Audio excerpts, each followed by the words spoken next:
Punching Up, a Nintendo podcast, is brought to you by you. If you want to learn how to support our show, go to patreon.com/laststandmedia.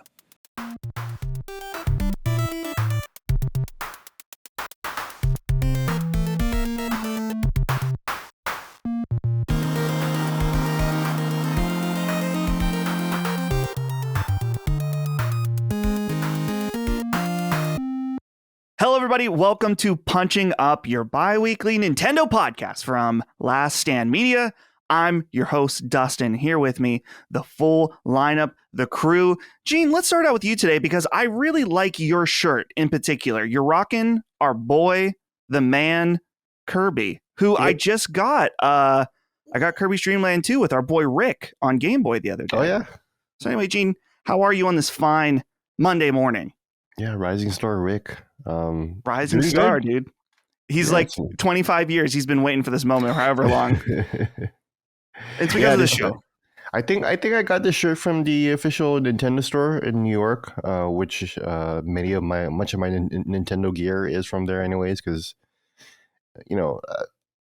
it's funny because before I moved to DC, I had never been to New York City before in my life. And then when I moved out here, I would tell people that, like, oh, you've never been to New York City? And I'm like, have you ever been to Los Angeles? They're like, no. I'm like, well, there you go then. Right. But at this point now, I've been to New York City so many times, I couldn't tell you how many times. And every time I've gone, I've always stopped by the Nintendo store. This is not an ad for Nintendo, just saying that it's, I just feel like it's a fun place to go and visit, so. Yeah, I've been there, the Nintendo store, twice now, 2 or 3 times. Mm-hmm. One of them was on my honeymoon when we were in New York City, and I got the King DDD amiibo, or Day, as they say in Japan. But yeah, it's an awesome place. It's worth going to. And now they've changed a lot of stuff. They no longer have the Gulf War Game Boy on display anymore, I don't think. The one that's like all melty. Have you guys seen that? Oh, right. Yeah. That all like burnt up Game Boy. Yeah. But Gene, it's good to see you this morning. Happy to have you here. Moving along, Mama Micah. How's it going? Yeah, I'm all right. I'm having a problem this week. I bought some English muffins, and they, English muffins are supposed to be like partially split, so you can just rip it open with your hands, and they're not doing it. Like, this is the worst batch of English muffins I've ever had. Every single one, like, tears awfully. And I should just start slicing them, but it's just, I know you don't have to. You shouldn't have to slice it. It's fork split. It's driving me crazy. Yeah. Micah, like, every English muffin has been messed up. Please don't tell me that this is our boy Thomas doing this to you. Oh, it's Thomas. Oh, yeah. Really? I only buy Thomas English muffins. And this batch of them, there's something wrong with these of like, it looks like a normal English muffin, but you go to like kind of like hook your fingers into the sides of it and like it's got no give. It's like they didn't slice it. Like you can see the little perforations, but there's something wrong with this batch of them. They just don't rip in half the right way. And it's been bothering me all week. I have like 2 left in this package and I can't wait for them to be gone. What does it say about our country when institutions like the Thomas English muffin are falling apart? Well, exactly. They're not falling apart. It's the opposite problem, but you know what I mean. No, you're exactly right. They're not falling apart like they used to. This used to be a proper country. Yeah. Seriously. Unbelievable. Dagan, we were talking about some Thanksgiving. We were talking about the turkey. Well, I said turkey envy because I thought it was really funny, but that's actually, we were just saying about turkey, the pressure of the turkey. Not pressure cook, but you got to perform. It sounds like my boy Dagan was performing this past Thursday, you know what I'm saying? So Dagan, on that note, how are you?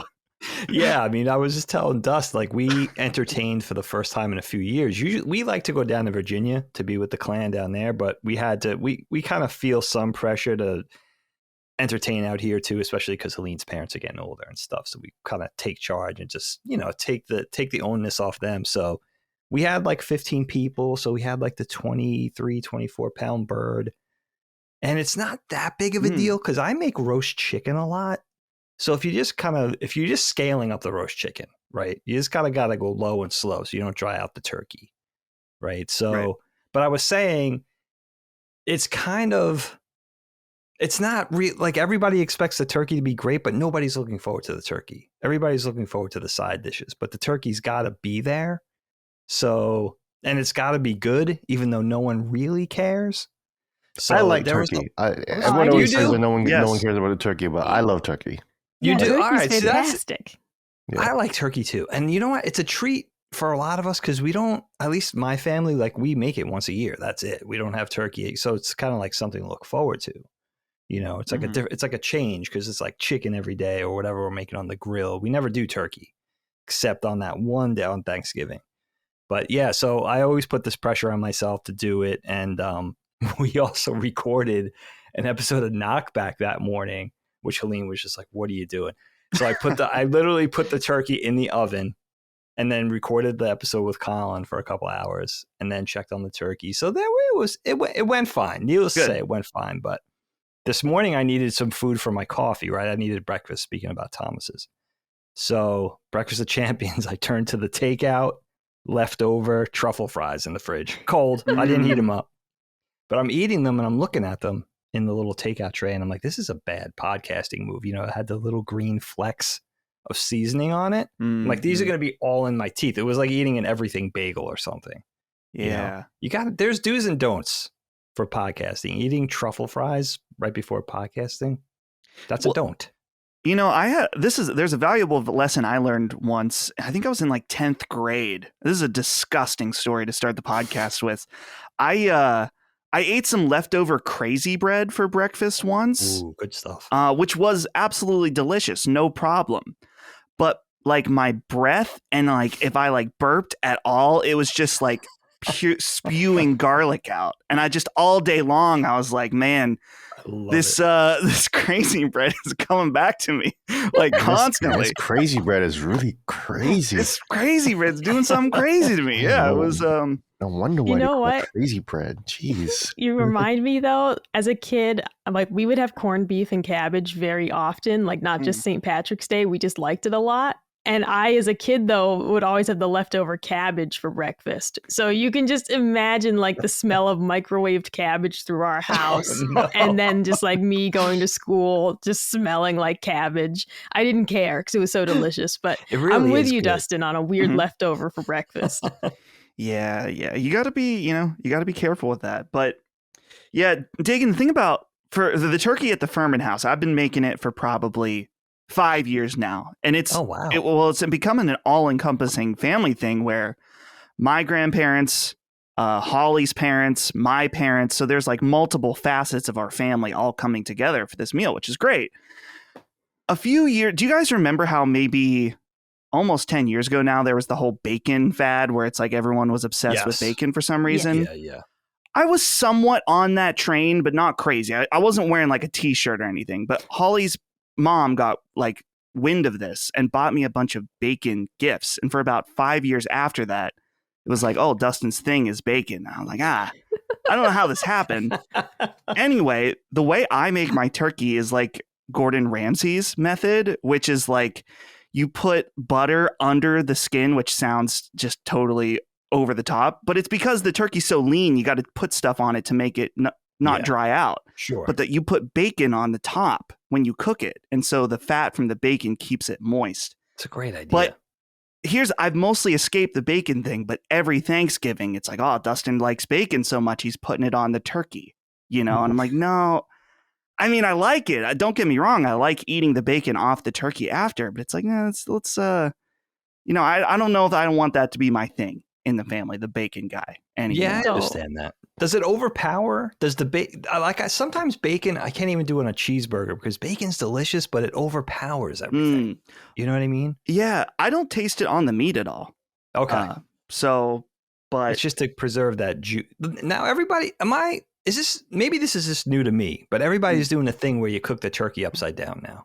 I didn't do it. Yeah. But I've seen people because split it in half. Let the juices run counter, let the juices run back into the bird or something. Man, I guess is the conceit.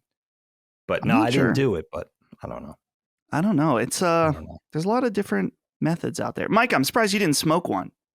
Oh, yeah. Well, we are not in charge of Thanksgiving, right? Thanksgiving is Colin's mom's favorite holiday. So I was on dessert duty. So I made cookies, but otherwise, no, like Betty Ann handles the main attraction, of course. And fantastic. I mean, the turkey was juicy, it was delicious. All the sides, incredible. But that is like, it's Colin's mom's favorite holiday. So nobody's going to be, taking any of that territory from her. Yeah. But I'm happy to be put on like dessert duty, because for me, we live like 45 minutes from Colin's mom's house. So trying to bring something that either needs to stay hot or needs to stay cold is kind of tricky. Sure. So bringing just dessert for a distance like that, perfect. When we go to like Uncle Mike's, for example, and that's pretty close, it's easy to bring a hot dish or a cold dish, but having to travel almost an hour, makes it a little trickier. So I'm all right with just being the person who brings like sweets. That's totally my thing for a gathering like this. But I do want to try smoking either like a turkey or just like you can buy just a turkey breast. Like that's definitely on my list of things to do. Yeah, that sounds delightful. Turkey's great. Underappreciated meat. People say it's like, oh, it's just tradition. It's like, no. It's good shit. No, it's delicious. Exactly. Like people who say like, oh, turkey tastes like napkins. And I'm like, you haven't had a good one. Like, is that Colin that said that? No, that's from Brooklyn Nine-Nine, I think. Okay. Love that. Well, anyway, this is Punching Up, your bi-weekly Nintendo podcast from Last Stand. I said that a few minutes ago, but I guess it's worth reiterating after these past 10 minutes. Thanks, everybody, for joining us. I got to shout out our Patreon, patreon.com/laststandmedia, where if you like the show, you can get it early. It comes out on Tuesdays for our $5 patrons. The audio is ad-free, and you can, get it early. So, and along with all of our other shows at Last Stand. So consider checking us out over there. And we appreciate it. Even if you don't, make sure to leave us nice ratings, reviews, leave a comment, all that kind of stuff. Guys, I had a follow-up question. Normally I don't do these. I've been trying to just get into it early on, but it's a very slow week. So let's follow up with Clark Petrie, who says, "Hey there, fisting fanatics." Not so early in the episode, we're going to get demonetized. I'm in the need of a follow-up to the gentleman living near Dustin with the one-piece car wrap. Wraps are expensive, typically several $1,000s. So if this guy is changing it semi-regularly, he's living large. He certainly fucks, as Dustin said. And that's a great Silicon Valley reference, by the way. Dustin, can you be the bold, no fucks given type and speak to this man? What makes him tick? Why the changing wraps? You are all the best, and I'm thankful for all the joy LSM brings me. Cheers, Clark Petrie. So, Gene, here's the thing. Do you think I need to, should the one-piece car wrap man be approached? It feels like dangerous territory here to me to just go up to this man and talk to him, You think he'll just pull a gun on you and you're like, just need to fuck with. I don't No. It's actually more so that I don't trust other One Piece fans to be normal, especially if you got a car wrap. Especially if you got a fucking car wrap that you're changing every once in a while. I'm surprised that you don't already know him, though, considering how small your town is. Or at least from what I've heard of your town and what you say, you're like, oh, yeah, I know. It sounds like the type of place where like a lot of people around town. I'm surprised that the guy with the one piece wrap is the one guy you haven't talked to yet. He's the one piece of fandom that I don't know. Last piece. Yeah, I gotta say though, Clark, you're pumping up these wraps as being really expensive. I don't know. I'm wondering if this is a home job, of some kind where maybe he's. Well, I'd take a big printer, so he printed it out on some Cricut. Maybe he's printing it out on Cricut. I don't know. Dagan, you kind of had some curiosity about this as well. Am I bold enough to go and approach this man? Oh, I think you need to. Is it necessary? Sure. I mean, I was really involved in like the sport compact thing when I was younger. And there's a couple of different things I'm thinking about with this. Like my crew or the people I was around back when I was younger in my 20s, like we had a very function over fashion mentality. Like you only kind of dwelled on the aesthetics of your car once the performance was taken care of. So if you had a car that was all flash with nothing under the hood and people found out, you were the butt of all the jokes.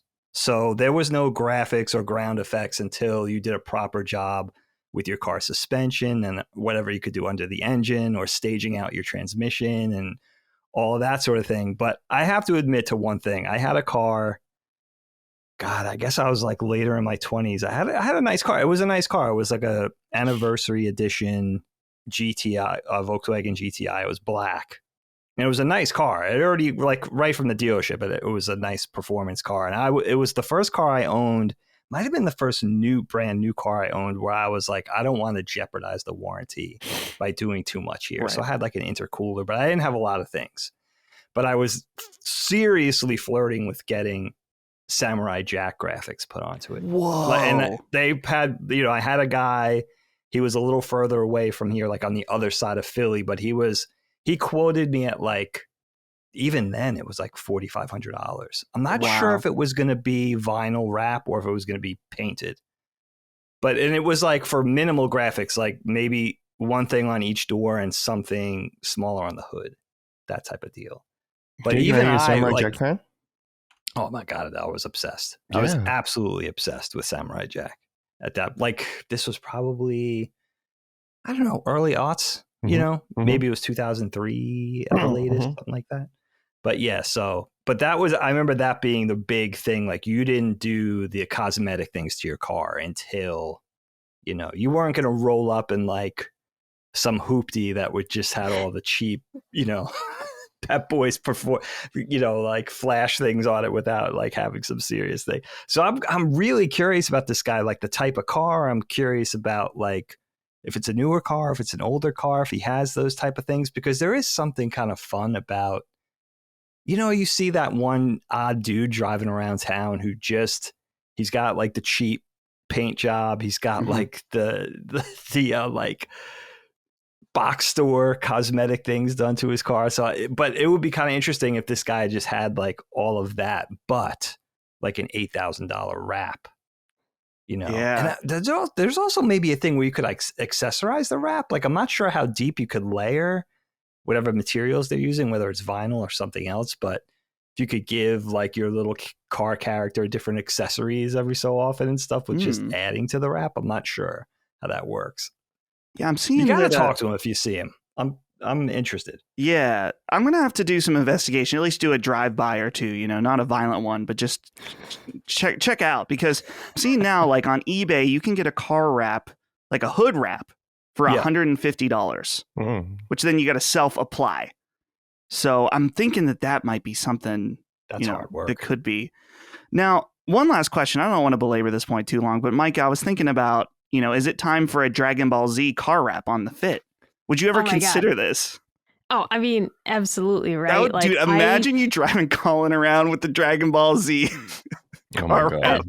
I totally would. I mean, yeah. I already have my Hello Kitty steering wheel, which gets like a lot of attention. Like, surprisingly, like people really think it's funny.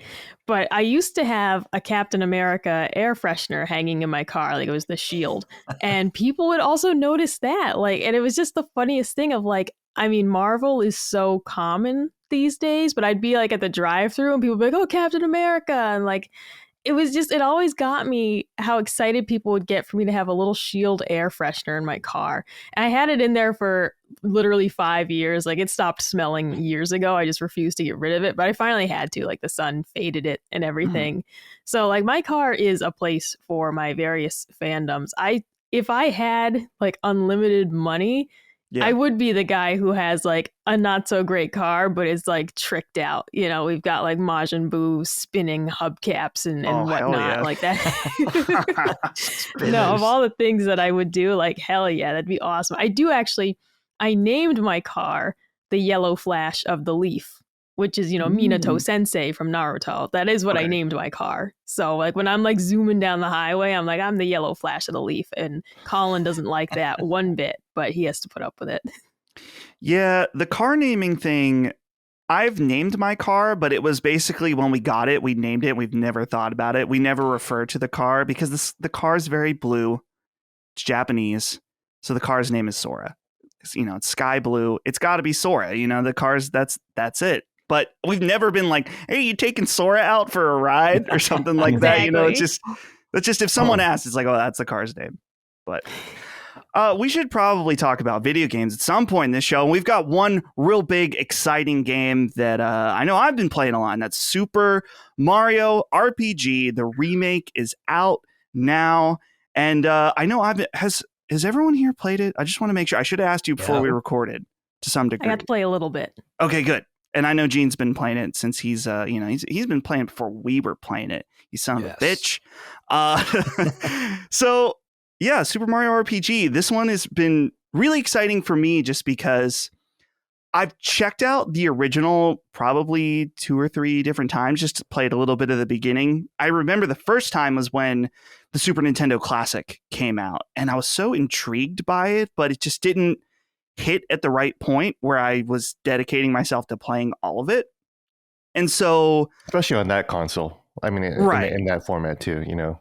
Right. Yeah. So I've been waiting for the right opportunity to finally dive in. And of course, with a remake, I mean, of course, this is the time to do it. And so yeah, I don't want to say everything there is to say. So let's go ahead and go around the horn and see what everyone's thinking of the game. And so, Dagan, why not we start with you? How are you finding it so far? I love this game. I loved the original. I'm only maybe 2 or 3 hours in, a couple of days in. So just scratching the surface on this remake, latest edition. But man, it's such a wonderful reminder of, you know, just the Mario RPG, the entire franchise, which I've loved, but just where it started and going back to, you know, how it started and where it started and how much fun it is. I forgot that it was on the classic system. Yeah. Because I only have the Japanese versions of those. Oh, so the Super Famicom. Yeah, the Famicom and the Super Famicom. Nice. And I have the Shonen Jump Famicom one with Dragon Ball on the package. Nice. I had to get that. I just had that was a really frivolous purchase, but yeah, man. So I'm excited to jump in. Super Mario RPG and Tears are going to be my Nintendo December games for sure. You know, once I wrap up, tie up some loose ends on a few other things. But man, it's so much fun, and it's beautiful. Like visually, the visual sort of additions or the whole aesthetic refresh is just really gorgeous. Yeah, that's one of the main things that sticks out to me, even as someone who hasn't played the original, is just that they were very insistent on keeping it the same to a degree, which that's I think been the main conversation around the game so far, is just that should they have done more? Should they have done? I don't really know if there's any way they could have done less, honestly. I mean, not that that makes it sound lazy, and that's not the case. It's just very much purely through and through a graphical update, whereas the gameplay stays the same, the story stays the same. Sure. So, Gene, they could have done less. Because they added cutscenes for certain key moments. True. And that's new because you know, like my memory of Mario RPG is so sharp that when those cutscenes happen, like they're jarring. I'm just like, this is new. Like this is strange, you know. Mm-hmm. And they're cute and they're nice and I like them, but I do kind of miss the animations of the original cutscenes of like how they played out. Like when Princess Toadstool jumps out of her castle. I don't know if you guys are there yet, but when she jumps out of the castle, like she uses her umbrella to float down, and like, you know, you see it, you saw it in video game form in the original, and then this one is just a whole cutscene, and it's cool. It's nice, and like they definitely could have done less and just not done that, and you know, just added it in the game. But Gene, how are you feeling about some of the I was gonna say changes, but I guess you're the one who would notice this more subtle, like as far as like gameplay or combat or just overall. How are you feeling about just the overall quality of the remake? Yeah, I noticed like there. I'm trying to remember if there's any like significant changes, but I do notice some small changes. Like even in the anime animation, there's a certain flower enemy that used to have like a certain timing that would like their leaves or whatever, and then the new one is just like one hit, and that just like screws up my timing for like blocking the attack. So for those who don't know, Super Mario RPG is really the first turn-based RPG where you have time-based attacks. So if Mario is punching and you press A right before the punch, then you'll register a special combo attack, and then there'll be more damage. And that's a technique and system that's been repeated for so many games, including this year's Sea of Stars, and even Yakuza Like a Dragon. Like a Dragon had that exact same mechanic where even if you want to block, you can press a block button and it'll be timed just right, and it keeps that gameplay feeling very dynamic. And that all started with Super Mario RPG. The underrated game. This is a game I've said it before, but this is underrated in terms of how innovative it is. Micah, I'm curious how I think you and I are in the closest perspective here, in that maybe a little experience or really none at all. The two things that really stick out to me are, number one, how this is the cutest game ever in terms of its writing. And dude, I know I've seen this for years, so it wasn't new to me, but when Bowser's eyeballs are droopy when he's sad, stuff like that, I absolutely love. And I love, there's this weird thing, I don't know if you guys knew or have seen this, where when you're at the very beginning, so this isn't really a spoiler, when you're in Peach's castle, you can go in her room and click on the wall and it says "Found Peach's ?" And then the Toad guy there is like, "Hey, quit messing around in Peach's room." So I'm like, what's going on here? What's Peach doing? Is there something going on? But the other thing is just that you think that Mario found Peach's Hitachi or something? Yeah, that's what I'm saying. There's something something going on here. I don't know, but the Toad's like watching out for Peach, like, "Hey, give the girl some privacy." So if you're at work, don't Google Hitachi. No.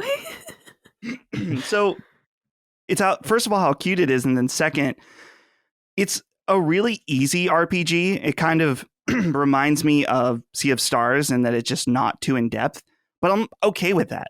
I like how easy it is. So, Micah, as a newcomer, how are you feeling about it? Oh, it's fantastic so far. I haven't gotten to spend a ton of time with the game. It came out at like the worst possible time, right? Because it was while I'm prepping for the Black Friday sale. Of course, the Black Friday sale is, happening. And so like my kind of main gig with our company, being the merch person, is not a great time for me to try and be getting through games.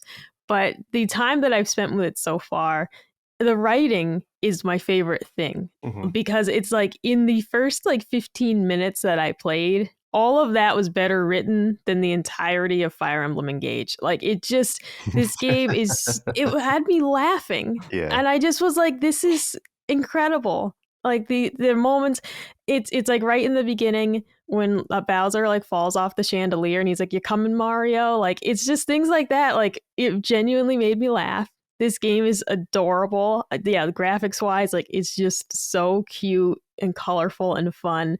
But the writing is hysterical. Like it's just really getting me. And I can't get over it because I'm like, this is just so fantastic. And it's not to say it's not what I expected. I didn't expect to be laughing, like actually laughing at it. I thought it'd be cute, fun, of course. But I didn't expect that I was actually going to be like wanting to take screenshots of moments because I'm like, this is hilarious. This is tweet material. Oh yeah, he's like doing I'm just, it's just so cute. I'm always screen recording that every single time, even though like everyone has already seen it, and I'm never going to post it. I don't know why. Yeah, I mean, so I haven't gotten to spend a ton of time with it, but I will soon. When later on when we get into like the other what we're playing, we'll talk a little bit more about that. But I am just loving what I've seen so far. And it's one of those things of like, I am like dying to get these other games out of the way so I can just like completely immerse myself in this.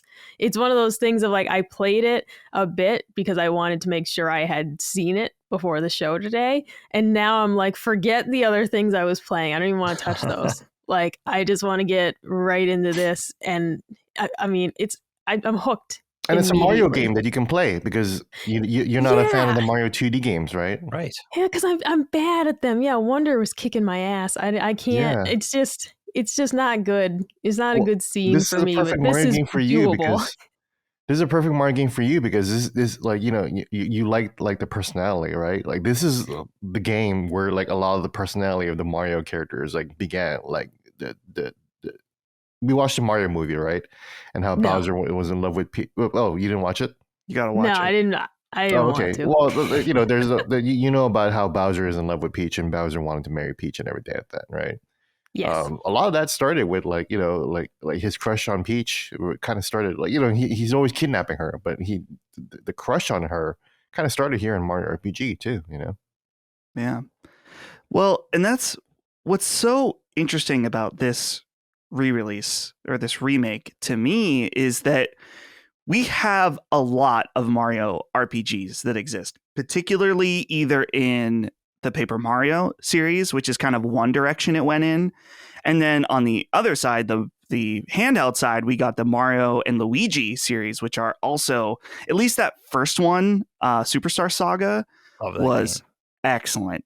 I need to play that game again at some point because I loved that game when I was a kid. And I loved the original Paper Mario also. So we have this original Mario RPG, and then there's been stuff like it. In fact, there's two series that are a lot like it, but we've never had a true sequel to this game in particular. And so that leads me to this next write-in from Skipper Screeno, who says, "Hi, Punching Up crew. I recently discovered Last Stand Media because my dad would play the podcast in the car, and I've been loving it. So a little father and son LSM love here. I like to see it. Cool. Very nice. That's awesome. Yeah. With the popularity of Super Mario RPG and the upcoming release of The Thousand Year Door, what are your hopes for Mario-based RPGs in the future? Thank you." So, Dagan, I'll throw this to you. The one preface I want to say is that I feel like we've kind of lost some of the magic of the Mario RPG games in that Paper Mario has been kind of hit and miss, Mario and Luigi games on ice. But now we have this remake. We've got Thousand Year Door. It feels like there could be a renaissance coming of these games. So what would you want to see? More Paper Mario, more Mario Luigi, or a sequel to Super Mario RPG? Yeah, I mean that's a great question. I love the Mario RPGs. I love taking the Mario universe and putting it into an RPG/JRPG formula. I always thought that was so much fun. Mario and Luigi Superstar Saga was my shit. Like that was my commuting game for the GBA, and then eventually the GBA SP. Like that was my whole thing. I loved that game so much. But you know what I would love to see, and this plays into like the little game we're going to do later. Why not take other big Nintendo IP and throw it into the RPG thing? Maybe the Mario thing, put that on ice for a minute. Maybe put another, classic, or maybe like a sleeper Nintendo IP. Throw that into the RPG universe. I think of Metroid a lot with that. Plus, there's something irresistible about chibi Metroid. Like that would be so adorable if you take it, especially if you take like the 16-bit route with a Metroid RPG. It'd be like, oh man, that would be kind of cool. So my train of thoughts typically I'm always nerding out when it comes to that, fantasizing about, me and Miyamoto are in a room. Miyamoto-san and I are brainstorming. Right. What are we coming up with? Yeah, there's something about that. But I think, what the other thing is, there were remakes for all of these already. Like the 3DS thing, in a way, I love the 3DS. I love that era of 3DS where they look like they were trying to preserve the life, the age or the life cycle of that system. And they were putting out all those $25 remakes. So you go to Walmart and you see like, whether it was the Zelda stuff, the console Zelda stuff, or the Superstar Saga reboot. But I feel like I enjoyed those, but they've already done that. And it wasn't even that long ago. We're talking like 5 or 6 years ago. Right. So why not delve into another IP? That's my thinking. Man, Dagan, you are exposing me right now because I knew that there was a lot more Mario and Luigi games, but I did not realize they remade Superstar Saga for 3DS. Yeah. 6 Holy years shit. ago or something. Yeah. Wow. Yeah, This it wasn't is a that total long blind ago. spot for me.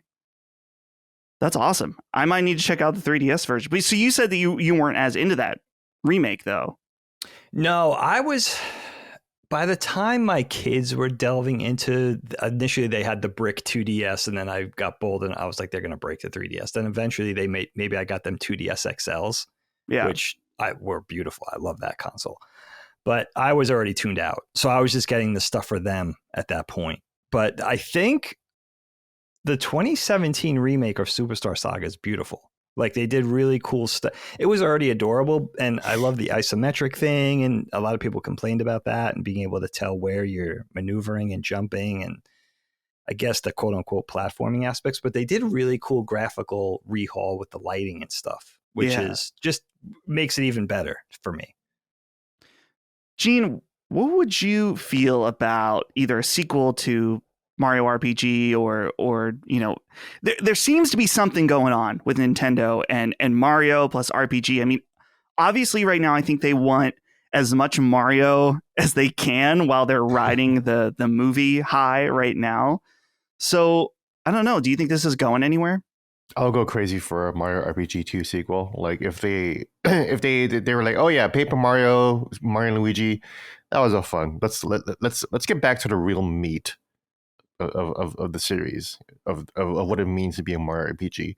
And part of it is because, part of the reason why I never liked Paper Mario and Mario and Luigi, and I played all of them and they're all great games, but the part of the reason why I never cherished them as much, and I use the word cherish because again, those are still really great games. I'm not saying that they're better or worse, but the reason why I cherish Mario RPG is because I like the perspective. I like the graphical style. I like the little short baby Mario. I like how everyone is short in the game, right? Princess Peach is a little baby. Bowser's a little baby. You got Mallow, who's like a literal baby. Thinks he's a frog. And I don't know if you guys have met Gino yet, but Gino is the famous character that's been that Smash players have been begging for years and years. And I retweeted this funny viral tweet that was saying, people have been going crazy over Gino, and then when I finally play him in Mario RPG, I find out that he has no personality, and then but no one's been talking about Mallow. What the fuck, dude? Dude, Mallow's where it's at. That is strange. It is strange, but the reason why people like Gino is because he looks cool. That's it. Oh, he's amazing. Right. That's it. He's a great character design, and he's good, and he shoots bullets and rockets out of his hands. That's awesome, and wouldn't that be cool for Smash? Yeah, that's the whole reason why. That's why I was also on the Gino train because that would be amazing.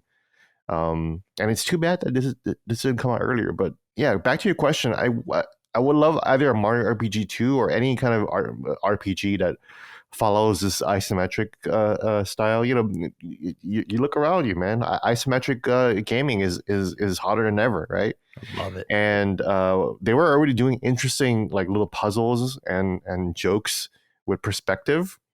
With the isometric perspective, there's things hidden behind buildings. There's secret characters. There's secret entrances. And so just think about what they can do today, especially if you even use the Captain Toad camera and you're able to spin things around, that'd be fun too.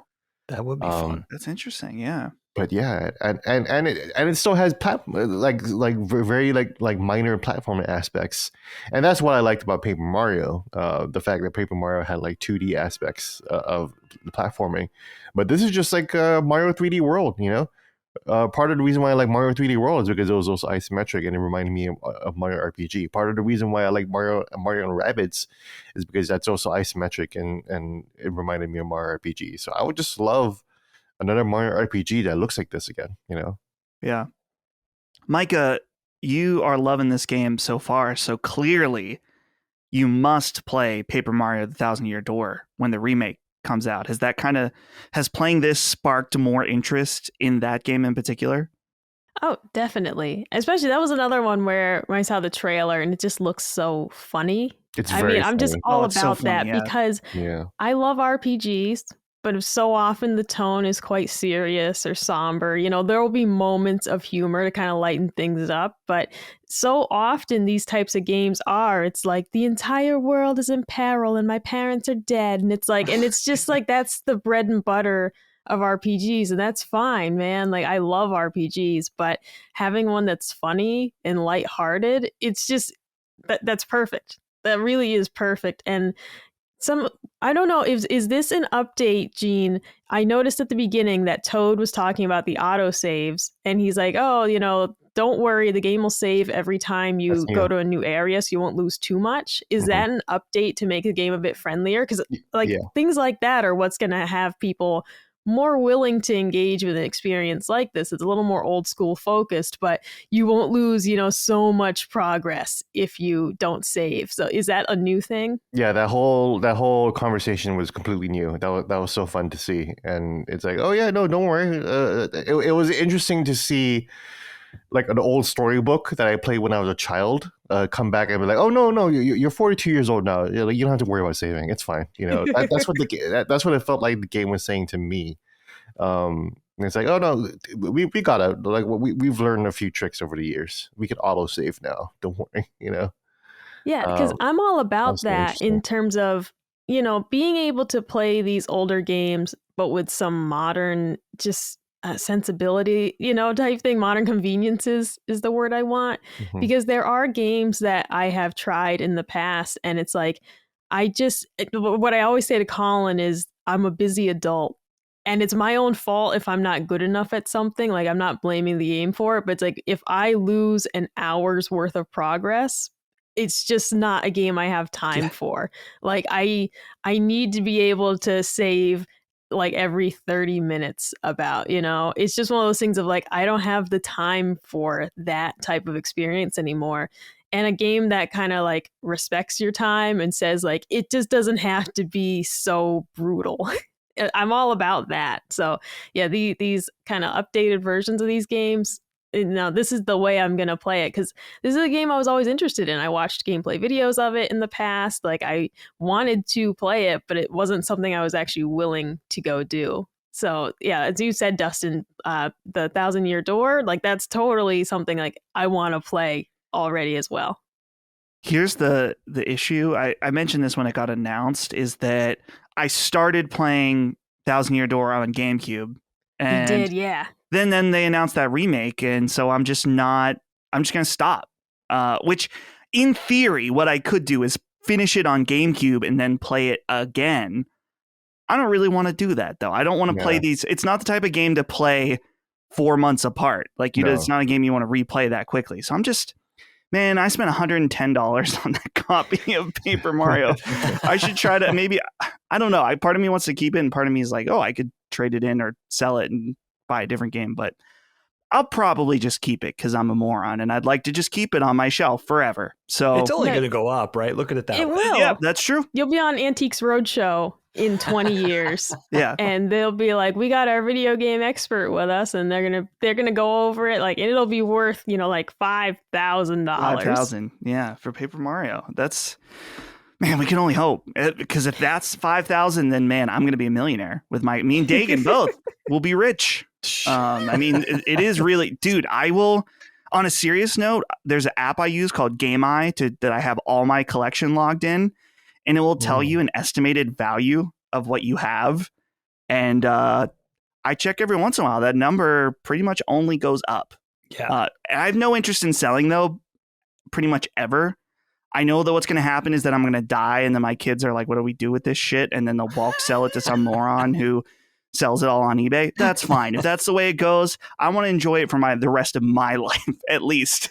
But, you know, it's nice to know that at least there's some value if I'm ever in the worst possible situation and need to sell it. But anyway, Dagan, I want to throw this one to you. It's a little side note about Mario RPG, but it talks about Mario RPG, and I'm just curious also about if your kids are interested. But first, let's go to Adam Karth, who says, hey there, Brickfisters. Question for Dagan. I had an interesting experience watching my 17-year-old try to muddle his way through Mario RPG.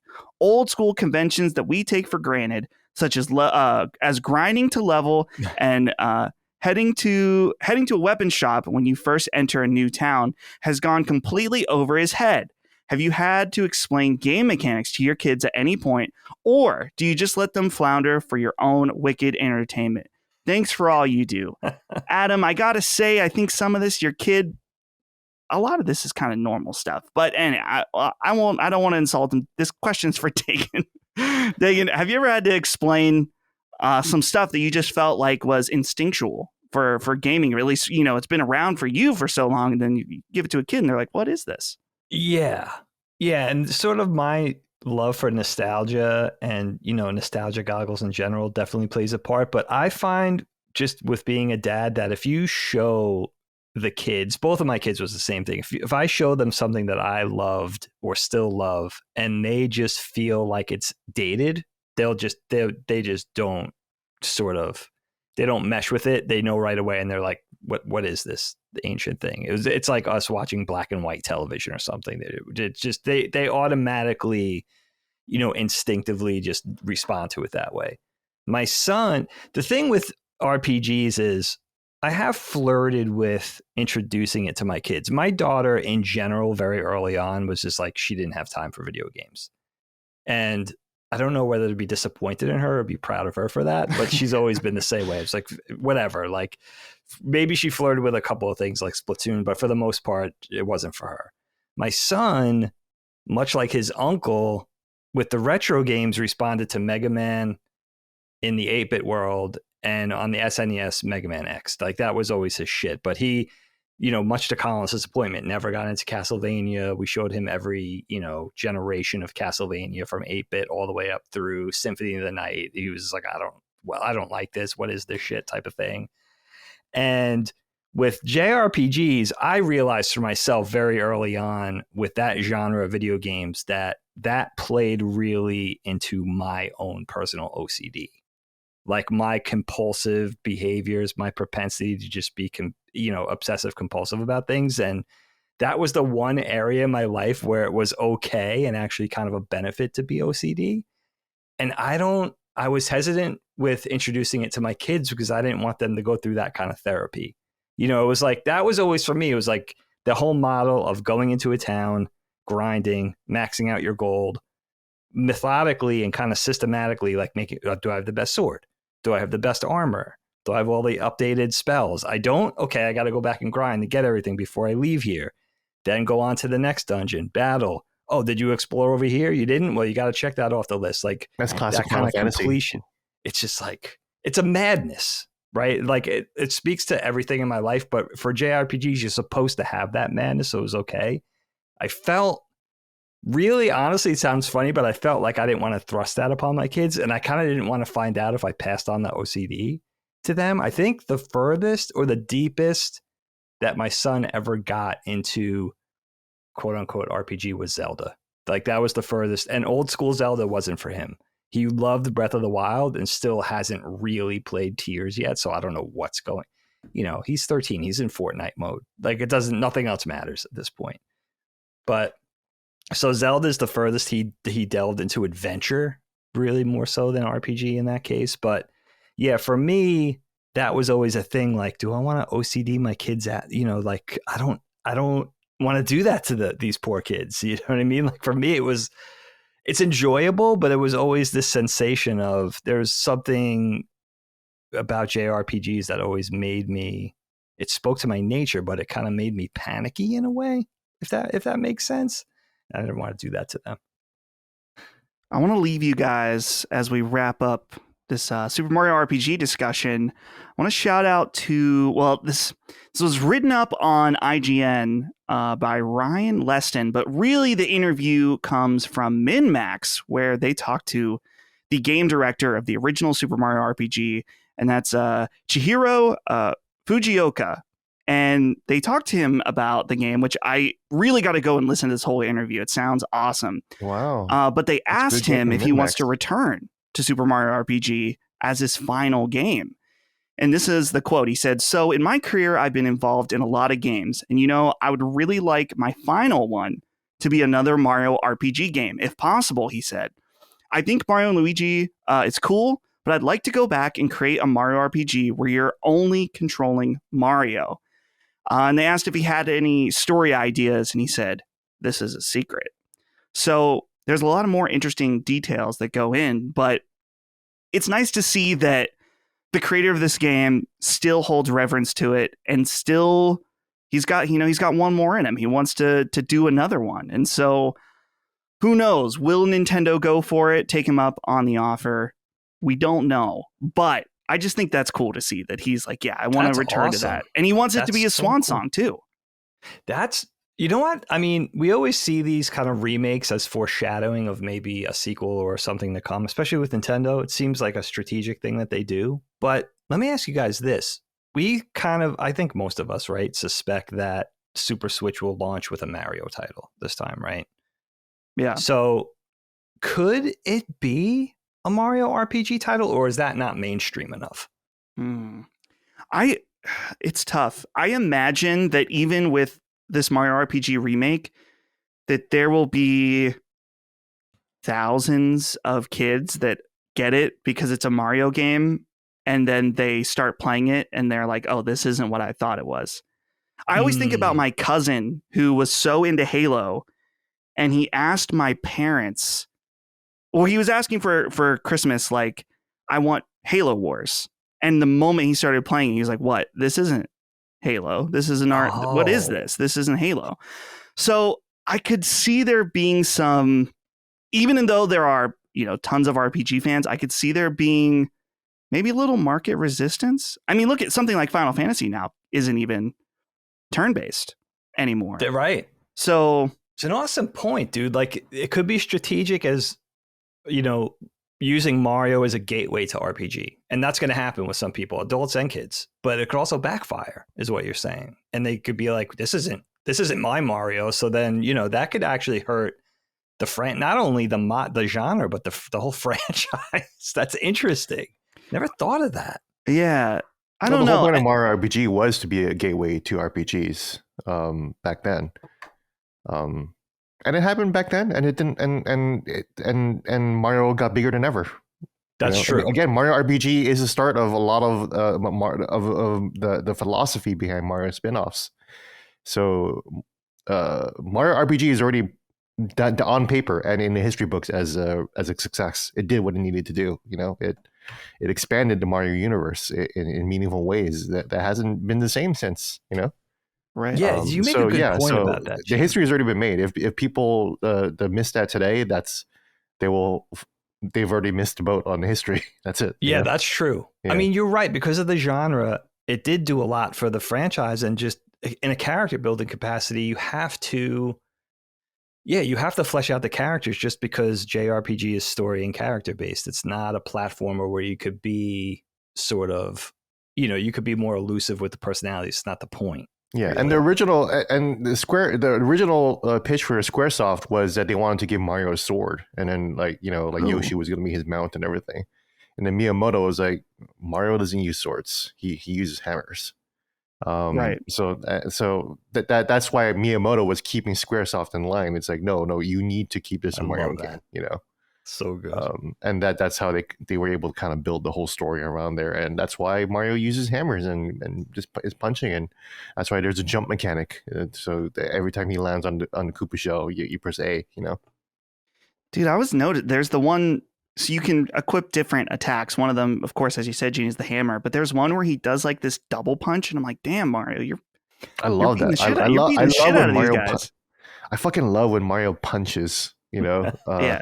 So it's like a little violent, Yeah, no, I love Mario 64 had Mario punching, and then they just removed it. He never punched again, He's spraying water on people in GameCube, and he does a little spinning topsy turvy thing in Galaxy, and he throws his hat at people in Odyssey, but he's never really punched since Mario 64, Yeah.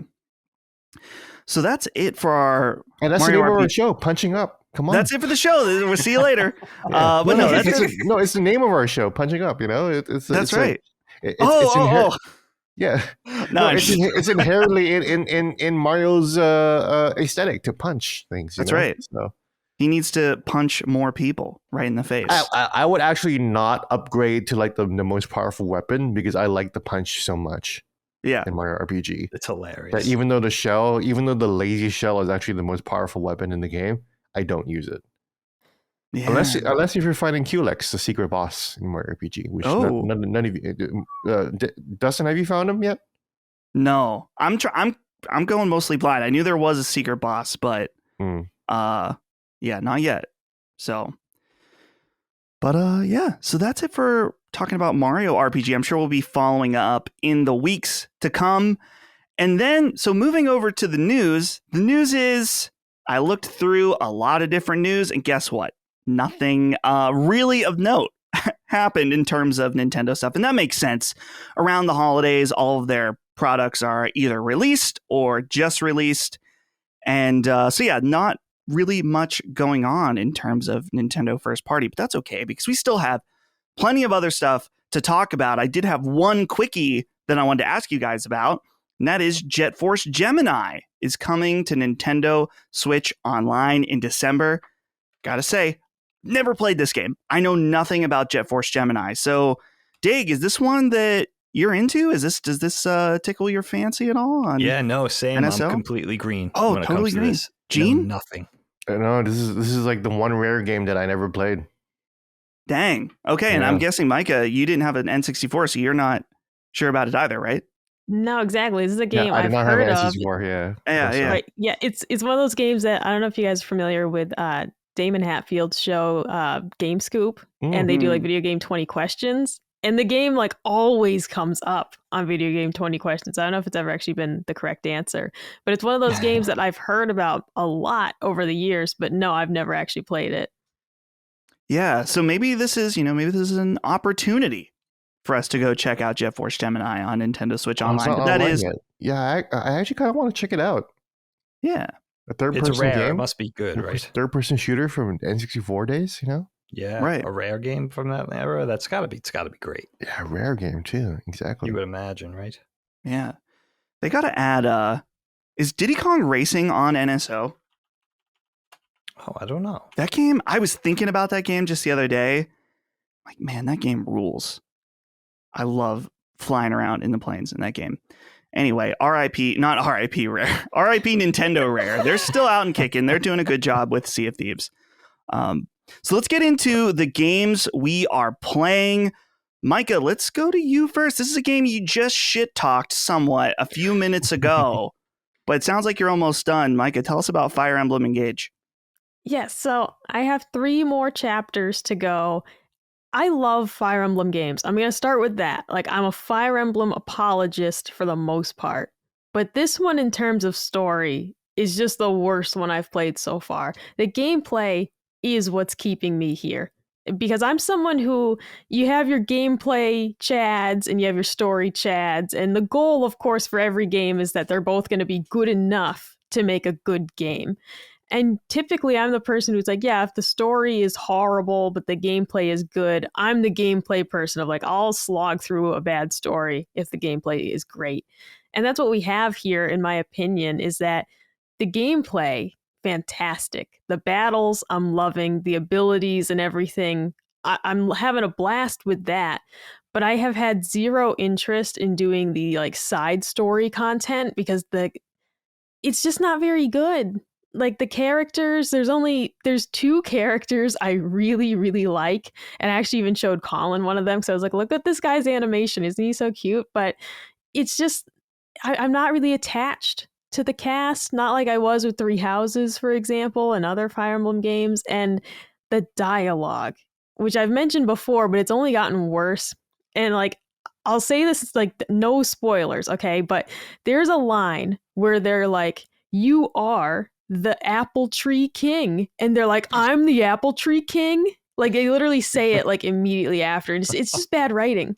You don't use the same exact word like immediately after you just used it. It's just not good. It's just not that good. But the gameplay is what's keeping me here. So I really just bypassed all the side stuff. I'm not doing any of that because I don't really want to extend the experience. I just want to get through it. And the story has gotten so convoluted at this point. And I love JRPGs. Convoluted is often the name of the game, but like it's absurd. I can't say much without spoiling it, but it's just crazy what happens in this game to the point that like they had me at one point with like a story twist, and then they immediately did something stupid 5 minutes later, and I was like, you fucked it all up. Like you had a cool moment here, and then you were just like, you just bowled right over it with something dumb. So the experience has only gotten worse as it goes on in terms of story. But the gameplay has been consistently good. The battles that they have are creative, really keeping me engaged. This is my favorite type of game. As soon as I see the little grid pop up on screen, I know I'm in my happy place. Like I love these strategy RPGs. But this one is not the best one I've ever played. And I'm looking forward to being done with it, because it's not like Three Houses where I say, oh, maybe I'll go back at some point and redo these other storylines. Like, this is a one and done game. I don't see myself ever going back to it. And it does feel like it's in the way of other things that I want to play right now, because I am just so sick of it. But if you really like Fire Emblem, I'd recommend it for the gameplay. But like, just know you're going in for a weird story, and it's just not very good. Like, it's just not very good. That's kind of where I'm at with it now. I gotta agree with you on this, Micah. I didn't finish it, so you can take or leave my opinion about it. But it's so funny that it's clear to me that Engage has better. They've refined the combat and made it better than Three Houses. And a lot of traditional Fire Emblem fans really, really like Engage because it is, in terms of what it does in between the gameplay, it's much more traditional, right? But Three Houses has, in my opinion, a way more interesting story, way better characters. And while it had some issues in its Persona-esque school simulator aspects where it got repetitive, I really liked it. I felt like it was a good first attempt, and I wanted to see them do it again and do it better. So Engage was disappointing for me on multiple fronts in terms of not doing the school simulator stuff, or it doesn't even have to be a school, whatever, but doing kind of the relationship stuff in that way. Exactly. And then the story is just, dude, compared to Three Houses is one of the most banging stories. It's so underappreciated in some ways. I'm like, man, this is Game of Thrones level intrigue to me in Three Houses. And you make a really good point, is that they tried to keep some of the relationship stuff from Three Houses, but without the structure that kind of reminds you to do it. And just like, what I mean by that is Three Houses was like, okay, here's your free time. Go have a meal with a student, go, fishing, like go do stuff. And then, you'll come back later, do a battle. And in this game, they try to make it a little more traditional Fire Emblem, where like you're bonding with people based more on just like where you are on the battlefield, which of course was in Three Houses as well. But it's like your primary way of bonding with people is on the battlefield, but also you can go to dinner with them, but you kind of forget about it. Because it's just like at the end of every battle, it's like, do you want to go to your home base, or do you want to just go to the next battle? And you can just go to the next battle and completely forget that, like, oh, maybe you should go have a meal with somebody. Maybe you should go train with somebody and like with build up those crotch bonds. guy. Crotch guy needs to have a steak meal every once in a while. Exactly. With you. But it's like, I realize my bonds are super low, which is not typical for me in Fire Emblem, but it's because of this structure in which they wanted to keep some of the stuff from Three Houses, but in a way that's very forgettable, honestly. Like Three Houses was like, yeah, I'm going to go have lunch with this girl today, and, we're going to go do this, this, and this, or finding like the lost items type thing. And it's just, in this game, they have like options for gifting things to people, but it is so forgettable. Like, and it's just not as fun. The way they implemented some of the stuff is not as fun as Three Houses. And so it's not that I wanted an exact replica again. It's not that I needed this game to be another Persona Light, but the fact that they wanted to keep some of those features, but didn't implement them the same way, it just wasn't the same experience in terms of like how the game flows, essentially. So some of that stuff just feels like a miss for me. But I'll also say that the game is not incredibly difficult. So it hasn't really mattered that I didn't raise my bonds up with people super high. So it's really been a game that I've been able to get through without too much trouble and without doing the side stuff. So, on that front, it's perfectly fine. But it's just a slight disappointment for the story and kind of how the game is structured. But as you said, like the battles itself, like awesome. Yeah. And I wouldn't be playing it otherwise. I would have put the game down, but I am truly enjoying all of the battles. Micah, I just put a link in the chat. Yes. We talked about this on Sacred. I don't know if you've heard of this game. It's coming to, well, I think Nintendo has been marketing this Unicorn Overlord game from Vanillaware and Atlas. Yeah. This game has, I mean, both you and Colin written all over it in terms of everything you guys like. Yeah, this was top of the list when I saw this announced. I was like, oh my God, like this is totally a Micah game for sure. And yeah, definitely a Colin game as well. Although I'd bet like $5 that he just won't be in the mood for it at the time. So like he'll be like, oh, it's really good, but I just like will never get back to it. It's gonna be one of those frustrating experiences for me, like Octopath or Tales of Arise, where he started the game, didn't finish it, and I'm like, you gotta finish this game. He's just not gonna do it. I can feel it. I can feel it already. Yeah, well, we'll have to see. That comes out next year for people that like, games like Fire Emblem Tactical RPGs. Unicorn Overload looks pretty cool. Gene, let's go over to you. I don't know what you're playing right now. I guess is there a little bit of relief in that the new release season is over? So are you still like, busy with a lot of game stuff, or what's going on? Yeah, it is over, and so I'm actually kind of hitting the backlog, including a new release. I'll get to that eventually. I did finally revisit River City Girls 2 on the Switch, which came out last year. For those who don't know, River City Girls is the spinoff from Way Forward, but spinoff from the Kunio-kun series. For those who don't know, the Kunio-kun series is the original series of beat 'em up games. It was originally known as Renegade in the U.S. I sound like Scott Pilgrim now, but I'm going to talk about Scott Pilgrim eventually. And the Double Dragon is also a spinoff from the Kunio-kun series. A lot of people think that Double Dragon is his own thing, but Double Dragon is actually from the River City School series, including games like Super Dodgeball, and other games that have that aesthetic. So that's why in River City Girls 2, you see Billy and Jimmy Lee being shopkeeps, selling you new special moves, because they're of that universe, and they are the side characters in the River City universe. But of course, the girls are the focus here, and I just love it because it's an open world beat 'em up. I don't know if you guys have played the River City Girls games before, or even River City Ransom back in the NES. River City Ransom was really the first game that kind of like expanded my mind in terms of like what video games can be, because it was an open world brawler, and I was like, oh, you can go into shops and you can buy food and eat food. You can go into sauna and have a good time. And that was really the first game where it was introduced to the concept of like side quests and like other things you can do besides just finishing the game. You can backtrack, and all of that is still in River City Girls 2. And it has six playable characters, and the combos are super fun.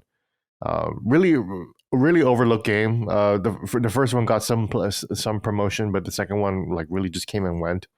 But the second one's even better. And part of the reason why I started playing River City Girls 2 is because I just finished watching the Scott Pilgrim anime on Netflix.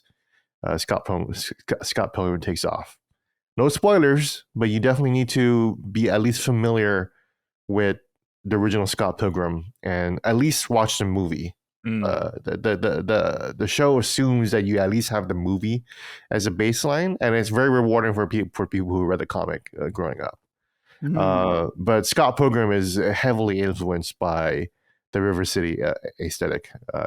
If you guys know that every time someone is punched to death in the Scott Pilgrim world, they turn into coins, and that's exactly what happens in River City.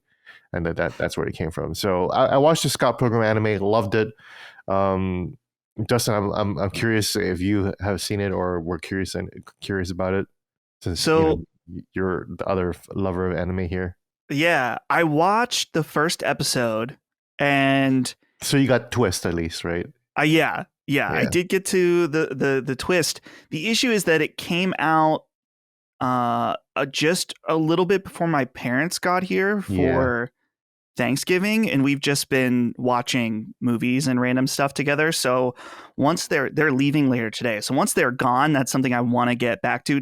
And my mom likes Scott Pilgrim, so I'd be happy to watch it with her. But at the same time, then I have to rewatch the first episode, and I was like, yeah, we've been watching a bunch of like movies that I grew up watching, like Wayne's World and that's awesome. Wedding Singer, which is my favorite Adam Sandler movie.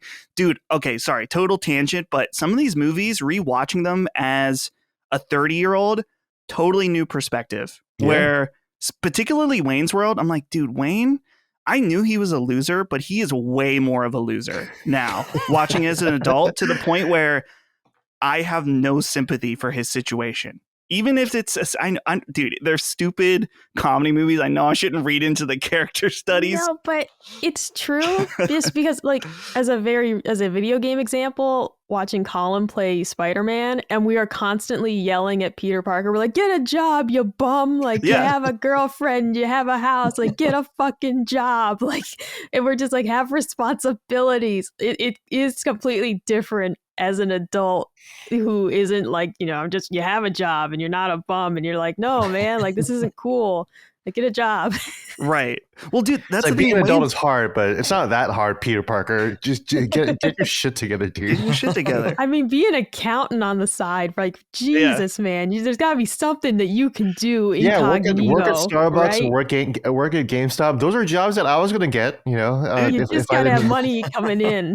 He has a 3D printer on his arm. Like, I brought this up before, but have you guys watched the Boogie 2988? Oh, yeah. Yes. I haven't. I used to be a huge fan of his. No, I haven't seen it. Yeah. Oh my god. That documentary. I don't know if you should watch that video then, but it's interesting to get a good update on him. But he goes to a headhunting agency, a job hunting agency, and he completely self-sabotages because he doesn't want to. He thinks he has 4 million subscribers on YouTube. He says I can't get a regular job. It's like, dude, that's what you need to do. You need to work at GameStop. Anyway, what were we talking about? Oh, yeah. Well, okay, wait. The thing I was going to say about Wayne's World. Wayne's World. Yes. Wayne's World. Okay. The thing about Wayne's World is every problem by the end of the movie he has is self-inflicted. Mm-hmm. Every single one of them. And I won't spoilers. Is there such thing as spoilers for Wayne's World? But the main thing is that he has this idea that his show, he'll be able to do it for a living and not have sponsorships. That he's just going to be able to do the art of his show in his mom's basement and like not have to scratch someone else's back in the process. It's so stupid now. I'm like, what? And stuff with his girlfriend is all self-inflicted. And when it's the turning point where he realizes, he's just like, man, everything sucks. I'm getting, like, totally just doesn't own up to any of his issues, and then everything works out for him. I'm like, okay, well, I still love the movie. I think it's an amazing movie, but I gotta watch this again, especially your point about not taking sponsorships, because I remember that part, and that's from like the Dagan knows, obviously. We are the generation where selling out was bad, right? Right, yeah, no sellouts. So with Wayne's dude. World, with Wayne not selling out, like I remember watching that and I was like, yeah, man, what a fucking hero, like he's staying true to his fucking principles. And then now, like, it'll be interesting to see with new lens and be like, dude, you're an idiot, man. Like you need to make this money, dude. And it kind of goes back to this issue of like, like how selling out is no longer like not considered uncool, right? Like it's part of the ecosystem now. You got to do it, He gets $5,000. He loves the high life of having all the money, goes and buys a guitar. He signs the contract that says he's going to do the sponsors. And then when they're like, okay, well, it's time to do a sponsor, he's like, well, I'm not selling out. It's like, what the fuck, dude? How stupid are you? Anyway, I don't even... what were we talking? Oh, Scott Pilgrim. Yeah, so Scott I'm going to get Pilgrim. back to Scott Pilgrim. So I'm going to anime get is back to really Scott good. Pilgrim. Anime Yeah. is good. And then Anime so I is wanted to amazing. play River City Girls because I went back to playing the Scott Pilgrim beat 'em up, and it's a lot of fun. It's very good presentationally, but when you want to actually have a good satisfying beat 'em up, it's not the greatest. It doesn't feel great. So that's why I was like, you know what? I never finished River City Girls 2, so let me get back to that. So I played it, finished it, loved it, and after playing that, I was like, I still want to be a Japanese person walking around the streets beating people up randomly. Wait a minute. Yeah. There's a new Yakuza game out. That's right. So I bought. Oh yeah, the man who erased his name, right? Like a Dragon Gaiden, the man who erased his name, which is a crazy name. Yeah. But it I is love an it. in-between game between Yakuza 7 and Yakuza, or Like a Dragon Infinite Wealth coming up freaking like next month or like 2 months from now. And also Yakuza 6 as well. So I just started that last night. Absolutely loving it. It follows the main character of the Like a Dragon series, Kiryu. Are any of you familiar with the series at all? Yes. No. I've played some Zero. And that's about it. Micah, how much have you played? I've played 0, Kiwami 1 and 2, and Wow. 6. So, Oh, awesome. Okay. and I just got my copy of this one from PlayAsia. There was a bit of a debacle with that. They were like, the game has English on the disc, but it was supposed to have the English cover. And they were like, it's actually going to be like Chinese on the cover. Do you care? And I was like, nah, I still want it. I don't care. No, I'm actually gonna get that too. I'm gonna get I'm definitely gonna get the PS5 or 4 version, the physical version from PlayAsia, because there is no physical release in the US, which is too bad. Yeah. It was a real disappointment because I love those games. That's something I want to work on my holiday break, is getting back to the Yakuza series because they're fantastic. And Majima Goro, my favorite character. Yeah. I adore him. Absolute So king, yeah. Oh my god, yeah. So yeah, I love those games, and this has been. It's like I keep looking at it of like I want to get to this. But you haven't tried Yakuza 7 yet? No, I own it, but I did not get to that one yet. Oh my god! If there's a game, if I know that you like the Yakuza series and how you feel about Mario RPG and JRPGs, Yakuza 7 might be the best game you ever played. You ever play. It's so good. It's better than Persona. It's like one of the best turn-based RPGs like ever made. It feels good. The story is amazing. It's so funny. God, if I was Dagon's little brother, I would be calling, like, bugging him to play the Yakuza series because I've been bugging all my friends to play the Yakuza series. I've been dying to get Colin to try it because like Yakuza 0 is just so good, and I'm like, that's the place to start. Like, just jump right in. But it's just one of those things of I know how he operates, and I'm gonna be mad because he'll be like on his phone during a cutscene. I'm like, you have to read it. Like, the story's really good. You can't look away. You have to read the 20-minute cutscenes. Okay, just do it. So it's one of those things of like, in my heart, I don't think it's actually a Colin game. So much like I loved Judgment as well. I didn't play the sequel yet, but it's another game that, like, the story incredible, but I don't really think it's a Colin game. As much as I'd like to experience it, it's not a game that I actually am confident he'd completely enjoy, even though I was like completely enthralled by that experience from start to finish. I mean, he might like the whole aspect about the criminal justice system. For those who don't know, Judgment is literally a game about a 38-year-old lawyer. A defense attorney, and he defends criminals by fighting other criminals, basically. Lost Judgment, the sequel, is really fun because that ends up becoming a whole having a whole school game within it. So, the Yakuza games always have side quests like in the city and everything. Yes. And then so in Lost Judgment, they build out a whole high school that Yagami, the lawyer, has to go to, and he shows up like Steve Buscemi with a skateboard and saying like, "Hello, fellow kids," because he's there to deal with the bullying situation at the school.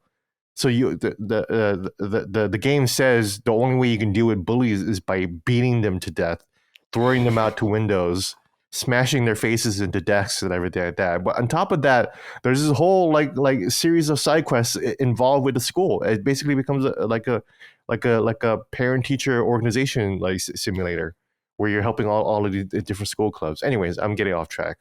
Like a Dragon Gaiden, awesome game. I played it for about 5 hours yesterday. Micah, you'll love it because it starts off right off from where Yakuza 6 left off. Direct sequel to Yakuza 6. And it's nice to. I just said that I think Yakuza 7 is one of the best turn-based games ever, but I still like the beat 'em up aspect of the Yakuza games. And again, that's why I bought this game, because I wanted to. I'm on a beat 'em up, like, I have a beat 'em up tick, especially after watching the Scott Pilgrim games, and I thought, well, the Yakuza games, Like a Dragon games, are basically modern River City games, where you're running around town, you're backtracking a lot, you're doing all these side quests, you're going to saunas, and you're eating at restaurants. Is exactly a River City game, just with adults, So that's what I've been playing mostly. And also finishing the Remedyverse. I finally played all of the Alan Wake expansion in Control. So I finally know the connective tissue between Control and Alan Wake. And I've been playing, I just finished Alan Wake 1 again. And I'm now starting Quantum Break, the Xbox One exclusive that everyone overlooked because it was on Xbox One. Oh, it was so good. Yeah. It's a fantastic game. Yeah. And and Micah, I do think that you look like Saga Anderson in Alan Wake 2. just to be clear. Yeah, me and Holly were talking about that. We were saying that sometimes it's like the right angle and the right lighting. Yeah, we were talking about Micah when I was playing Alan Wake, because we were trying to be like, I was saying a lot of people say this looks like Micah. Do you think so? And Holly was like, yes and no. It depends. Right. Sometimes it's like the angle and the lighting is just right. It's like, holy shit, that's Micah.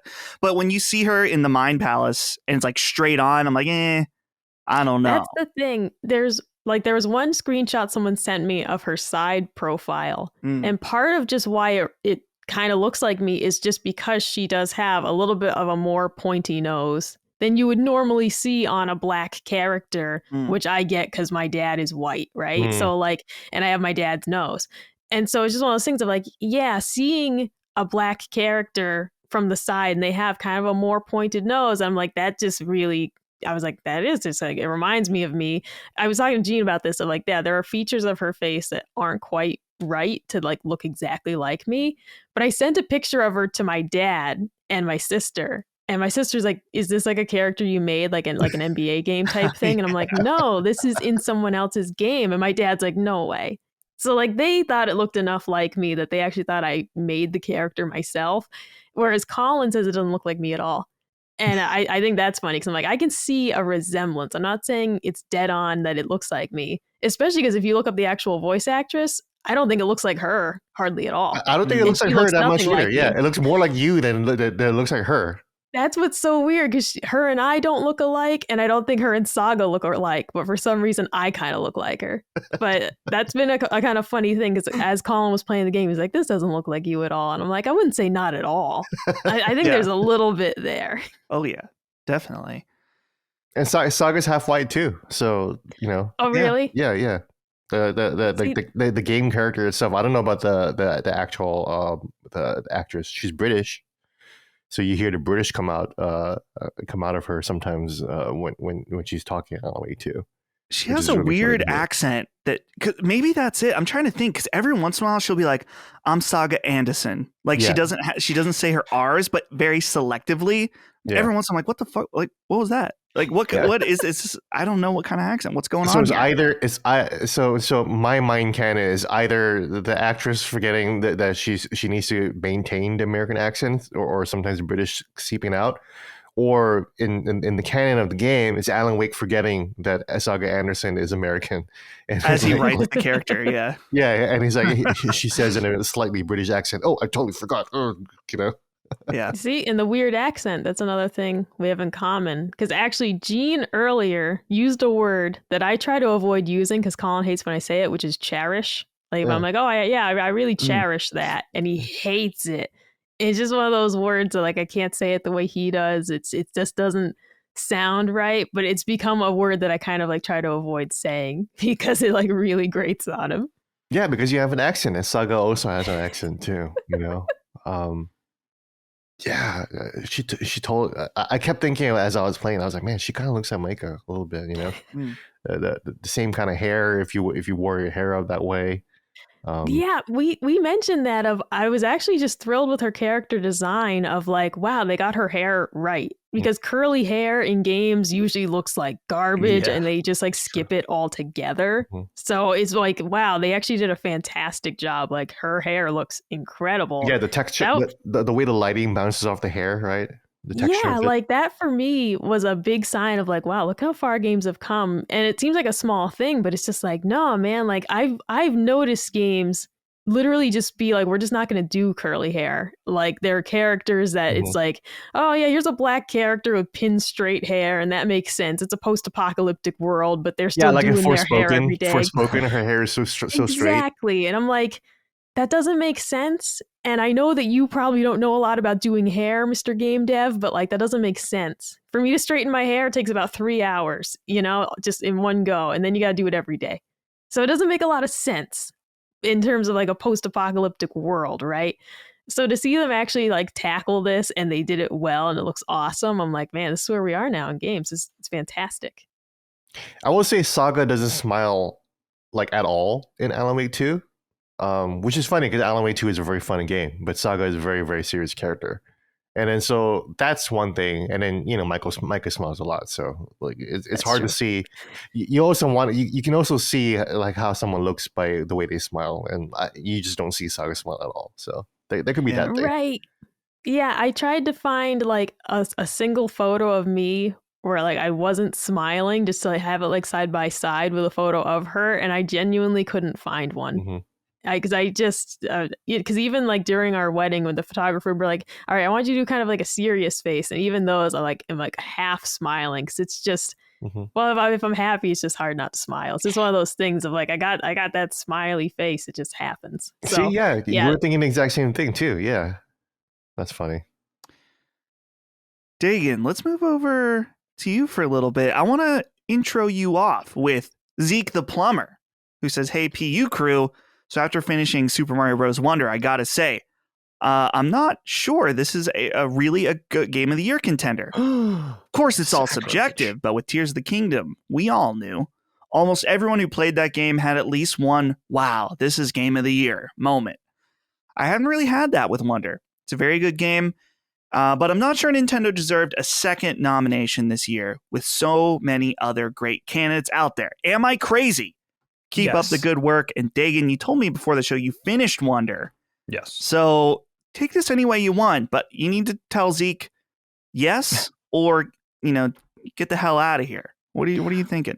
Or just how dare you, Zeke? How dare you? Yeah. I understand the sentiment. When this game, before we got it, you know, as we were approaching the release date, I did have visions. You guys remember Super Mario Run, right? It was the direct-to-mobile game 2016, 2017.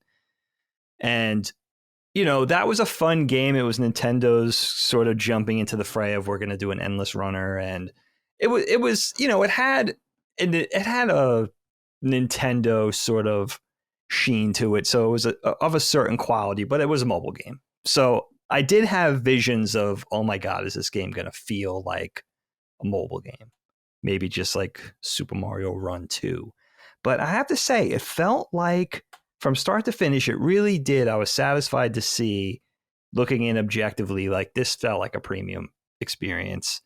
I know it's hard in this world of AAA 3D games to kind of come in 2D, 2.5D, whatever you want to call it, and still compete. But I really did feel like it was a really thoughtfully done standalone Mario title. I know that this is part of keeping Mario super alive and super relevant because I really do think they're going to launch the next console gen with a Mario game. But I loved it, man. I was really sorry to see it come to an end. Now, I should preface this by saying I wasn't a completionist. I only got enough Wonder Seeds to keep systematically moving forward through the game so I could beat it. I do think it's fun enough to go back and complete everything. The one negative thing I would say, if it is a negative, is that I do maintain that the game was just too easy. Now, that's not a flex. I think I'm probably an above average game player, but I'm not like a supreme video game player. I never really have been. I'm more tenacious than skillful. But I have to say, even for the badge challenges, even for the more difficult 4-star levels, maybe I would die. A lot of times, even on the airships, I wouldn't die at all. I don't think I died on a single boss fight. But I would die, maybe worst case scenario, die 2 or 3 times. And in the badge sort of challenges, you don't even lose a life. So I thought that it was a little nerfed.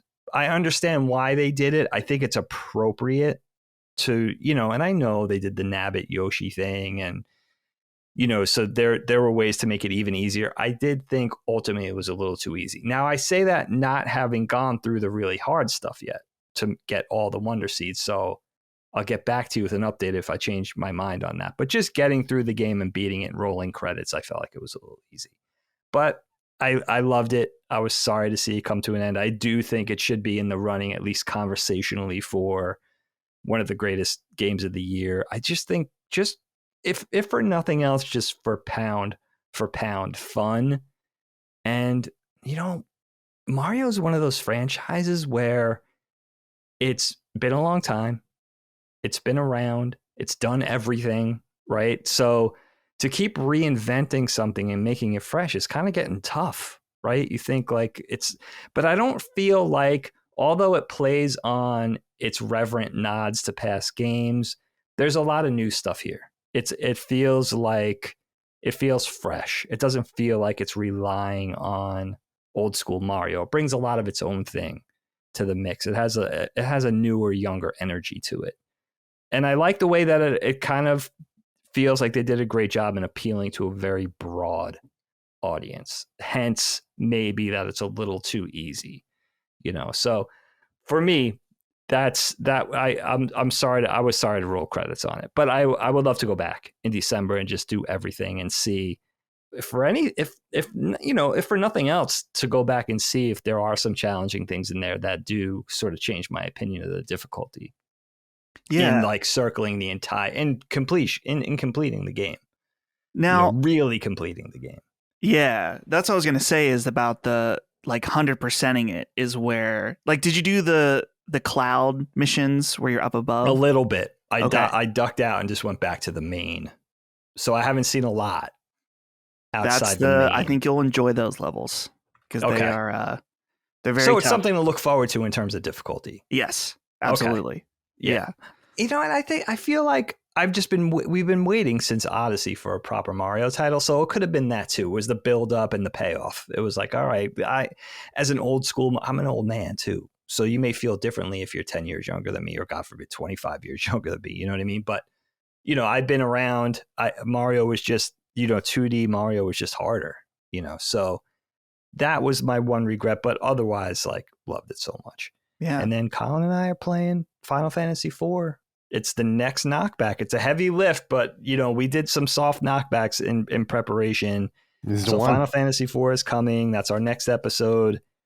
For me, in jumping into this game and being, it's a big investment. It's like 4 or 5 hours a night. One big thing for me that's been cool is this was my gateway into JRPGs when I was younger. In high school, I had missed the 8-bit RPGs altogether, and prior to that, I never really had an experience with RPGs or JRPGs. So this was my first one. This is where the love affair was kicked off. So I already have very fond memories of it because it's nostalgic. But what's been cool is to go back in and play this game and see how good it really is. And, when Final Fantasy 3/6 came out and how wonderful that game was, I think the memory largely of Final Fantasy 4, at least for many years, got left in the dust because of how great the next one, at least the next one in North America, was. But Final Fantasy 4 is it's so good in its character building, its world building, its story, and its gameplay. Like, it does everything perfectly. It was a really fortunate time to come into JRPGs. Who knows how it would have went if I didn't start my journey with a game this good. Yeah. So it's nice to go back and see, like, no, not only is it nostalgia goggles for me, which that's a big part of the equation, but it's actually a super good game. And then, of course, Super Mario RPG. I'm just scratching the surface. I'm only a couple hours in. A lot of great reminders of playing the original version of this game. And yeah, even the one overarching thought in playing Super Mario RPG is that, wow, I do really hope they do more of this, because I don't know, it really works, and it's something that reminds me of taking a franchise that's known for a specific genre and spinning it into another genre could really work, especially when it's done so masterfully by two different developers that are a master of what they do, and coming together and teaming up to create something fun. And like you guys were saying earlier, like the levity of it, the lightness of it, the humor, the tongue-in-cheek nature of it, and building out characters that you care about. It's like we've been looking at Mario since Donkey Kong. It's nice to know a little bit more about him and his relationships, and a little bit of character building. It's super fun. And then again, it's like I'm kind of checking these all off my list so I could get to Tears. Like Tears of the Kingdom, I just haven't spent the time with it, so I'm looking forward to doing that in December. And then another backlog thing is just I haven't played The Last of Us Part 2, so I'm going to do that in December too. Okay. Not on Switch, no, obviously. No. But yeah, that's going to be my non-Nintendo game for December, I think. Nice. Well, that'll be super exciting to get to. As for me, obviously Mario RPG, but we talked about that. I'm really trying to get through Alan Wake, but again, it's the type of game that I don't want to just put on while there's other people just hanging out in the living room. Not that it's like disturbing or something. I just feel I want to be focused. And so I haven't been able to play it since really last Wednesday when my parents got here. So I haven't been able to play very much of that. I got to tell you guys, though, something very special happened in the Furman house where we had a few people over last night. My friend, I had him bring over his Xbox 360 because mine's acting a little weird. Got out Rock Band. Got out the almost the full set, where I still have my drums for 360. I still have a guitar. And crazy enough, I still have the guitar from Rock Band 3. Nice. We didn't have a second guitar. So someone was using the guitar to play the bass parts. I still have the microphone, but dude, it was so much fun. It was so fun that it was painful to me that how Rock Band has just totally disappeared. And I get it. It needed to go away for a little bit. But what this has sparked in me is that I would like to get Rock Band 4 for specifically Xbox One, because all my DLC is on Xbox, because that's where I had the OG Rock Band. But the issue is I've been looking around on both eBay and Facebook Marketplace. If I want the full set, I'm going to have to drop at least $500. Really? Yes. Wow. Because I'm surprised. Dude, Rock Band 4 was just not very successful, and so there wasn't a lot of them out there. And now people like me, there are probably thousands of people like me that are in the nostalgia zone for Rock Band. They're like, oh, I'll just pick up. You couldn't get rid of this shit a few years ago, right? Like people were putting them out by the dumpster because they were tired of, parents tired of it taking up their living room space. And now, dude, this stuff is extremely, particularly Rock Band 4 on Xbox One is one of the rarest sets to get. So the question is, I've been thinking about this for literally probably 2 years now, and they're not getting cheaper. At some point, I just got to bite the bullet and spend an absurd amount of money to get this. Maybe, I don't know. It was so much fun though last night that it only encouraged me that I want to do this. I want to go and dude, playing the drums on Rock Band. That was the main instrument I played was drums all the time. It was very, very fun. So we'll see. Well, Dustin, yeah. I can get you something much cheaper. Do you remember the UDraw game tablet? Oh, Because those are only like $20 on eBay. $20? And that was also wow. a shitty time. No, it wasn't nearly as fun as like Rock Band or Guitar Hero. But those are surprisingly cheap for how not popular those were. Right. And I had one of those, played Pictionary on it, great time. And then they stopped making games for it. They're like, this sucks. And we all knew it. But I was kind of surprised at how cheap those were. I thought that maybe just because it was, unique, it would be more expensive. But you go on eBay and it's like $14.99. Please take this from me. Like, someone please buy this. Right. Well, that's what killed THQ, is that they made so many of them in anticipation, saying, oh, yeah, this is going to be a hit. Everyone's going to want this. Nope. Yeah. So, yeah, RIP, shout out. U-Draw. I haven't thought about U-Draw in a while. So, Dagan, let's go ahead and head over to you. You've got another classic segment for us. Yeah, I got a little game for you guys. Now, seriously, stop me if you've heard this one before, because this is so Dagan. This is, and you guys are nerds, just like me, and a lot of our listeners are. But I think about this all the time. Like I constantly just as a game, as a lark, I just daydream and think about this sort of thing. I'm hanging out with Miyamoto-san. We're over at NOJ. We're sort of just kicking around the cans of ideas. We're brainstorming together. Miyamoto puts his feet up. He lights a blunt. Siso Dagan. What's next? I can't stop thinking about the "this is Miyamoto" thing. I just think the This is unintended comedy of that just makes it even funnier. I just love it. It's like you think of Miyamoto and how successful he's been and how he's been one of the biggest people for video games and modern pop culture and tech.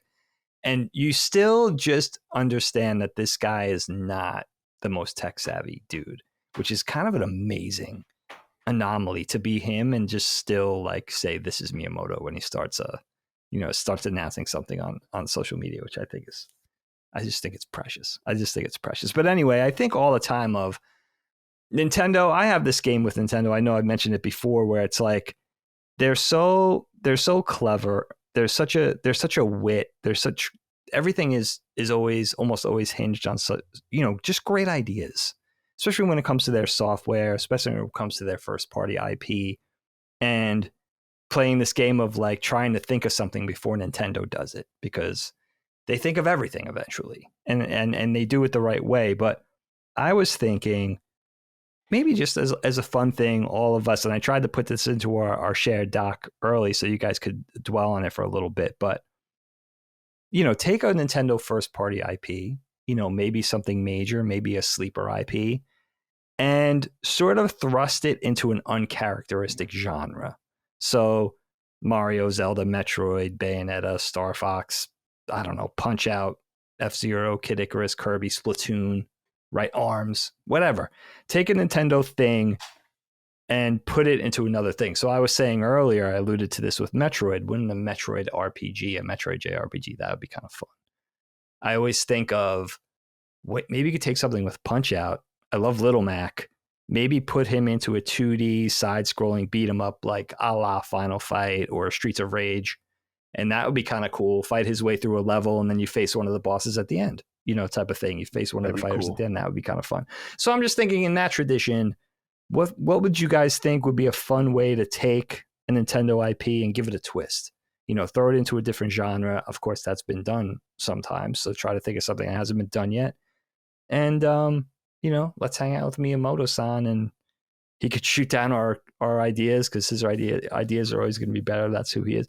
But Dust, what do you think? I'll go to you first. Do you have any ideas along these lines? I feel like my idea isn't super exciting, but I think about, I love Fire Emblem being tactical, but I think about a Fire Emblem game that is a true action adventure game. And I know they've done Fire Emblem Warriors, and I think that those are cool. I'm not really into the Warriors games very much, but I'm thinking about one where it's a true sort of, I guess, in the line of, I don't want to say exactly like Breath of the Wild, but something more in the line of Breath of the Wild, where you go, there's a castle, there's different lands and regions and countries you go to, action combat, obviously great story, anime art style.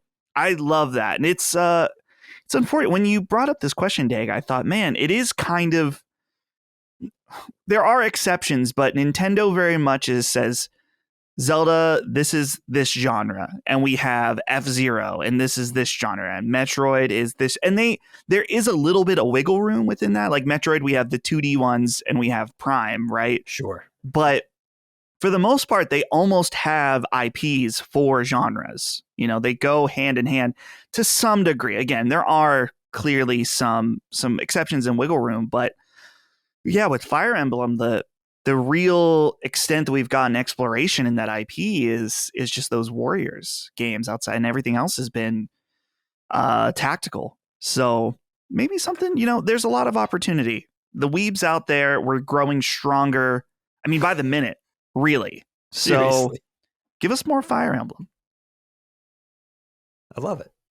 Yeah, that's a great. It's true about genre. I mean, Mario is an anomaly because it has a high level of adoration, and I feel like there's some flexibility. Like people are there's probably some sentiment from Nintendo of like people are gonna love Mario regardless, so let's put him over here. Plus, it's very cartoony, so it has that flexibility. It's malleable, you know.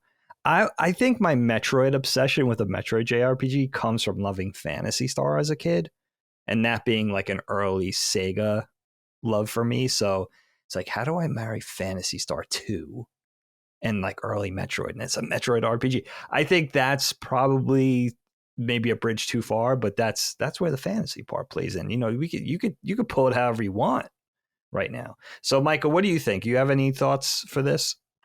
Yeah, well, I want to say too, I love Dustin's idea because, you know, one of the few things we got was it was like Fire Emblem Echoes, Shadows of Valencia had like a little bit of like a dungeon crawling element to it, but we didn't get more of that. Like, as you kind of mentioned, like Three Houses is where they kind of like, what if we fuse this with like Persona a little bit? And it's like, yeah, do more stuff like that. And so it is, I totally on board with like, let's take Fire Emblem and make it just keep adding a little more like different elements to it. Mine would 100% be a Kirby RPG. I want Kirby. He's teaming up with, you know, Wispy Woods, like, because I would love the idea of Kirby actually like really leveling up his abilities. So it's like, yeah, like, you know, you eat the sword fighter, but let's actually level up the sword and get better and better. You know, like you eat the fire, but like let's actually level that up and improve it. Or two, like you're choosing which abilities you like to play with the best, which is how I always play Kirby. It's like, no, we're skipping. You'll see like an ability and I'm like, I'm skipping that one. I don't like that one. All right, I don't like how that one plays, you know. So it's like picking and choosing which ones you really want to utilize and actually seeing Kirby like evolve throughout the game and the abilities getting stronger and stronger. And also just being able to team up with some of these characters that I adore, but just having them be like in a turn-based RPG. Like that would be fantastic to me, just to have, you know, Kirby and the gang. We get Rick in the mix, of course, and just have it in a turn-based game. Like that's what I would totally want, because I'm really torn between what's my favorite style of game. Is it turn-based or is it tactical? It probably changes depending on the day, but I feel like turn-based probably is my like actual favorite. You know, like tactical games I adore, but I got to be more in a mood for it. Whereas a turn-based game, I'm never going to say no to that. So I think that's what I'd want. You know, give me the whole, you know, menagerie, Kirby characters. And whatever storyline we're going to save King Dedede from Ice Cream Land, you know, whatever stupid thing Kirby's doing, it doesn't matter. But that's what I would totally want. The good thing about the Kirby story is that, you know, most JRPGs end with you fighting God, and most Kirby games also end up with you fighting God as well. So yeah, that's a really good point. Yeah, that's a really good point. Yeah, I feel like they could elevate Kirby a little bit too. Is Kirby like the fourth most important Nintendo? Well, yeah, I always forget about Pokemon. And Nintendo's huge stake in that company. So Animal Crossing. Pokemon aside. And Animal Crossing has blown past most yeah. IP. Yeah, it's a good because point. Actually, so in the beginning of Super Mario RPG, we're in like Mario's little house, which is adorable. But when you turn off his like desk lamp, in my head, my first thought was like, oh, this is like such a cute little Animal Crossing house. And of course, like this game is older than Animal Crossing, but in my head, it's like I am a big Animal Crossing fan. I was like, look at this adorable little Animal Crossing house. He's got his little lamp in his bed. Like, it's so cute. And that's like, it's just one of those things like, yeah, I draw that connection because I love Animal Crossing. And I do forget how mainstream that game is. That, like, you know, even my sister plays it type thing. She doesn't play a ton of games, but like that's one that she loves. Or having friends who are still playing Animal Crossing. I gave up on it a while ago. And I have friends who are still playing it since release on Switch. They never put it down. And I can't believe it that they've put so much time into it, because I love those games, but I just have other stuff I want to play too. So it is, when I think about like who's the most important characters to Nintendo, it's not always ones that I would expect. Yeah, I'm old, so I forget about Animal Crossing. Yeah, remember sometimes. Animal Crossing sold 43 million copies. You know, that's insanity. And my kids we talk about how much Spider-Man sells.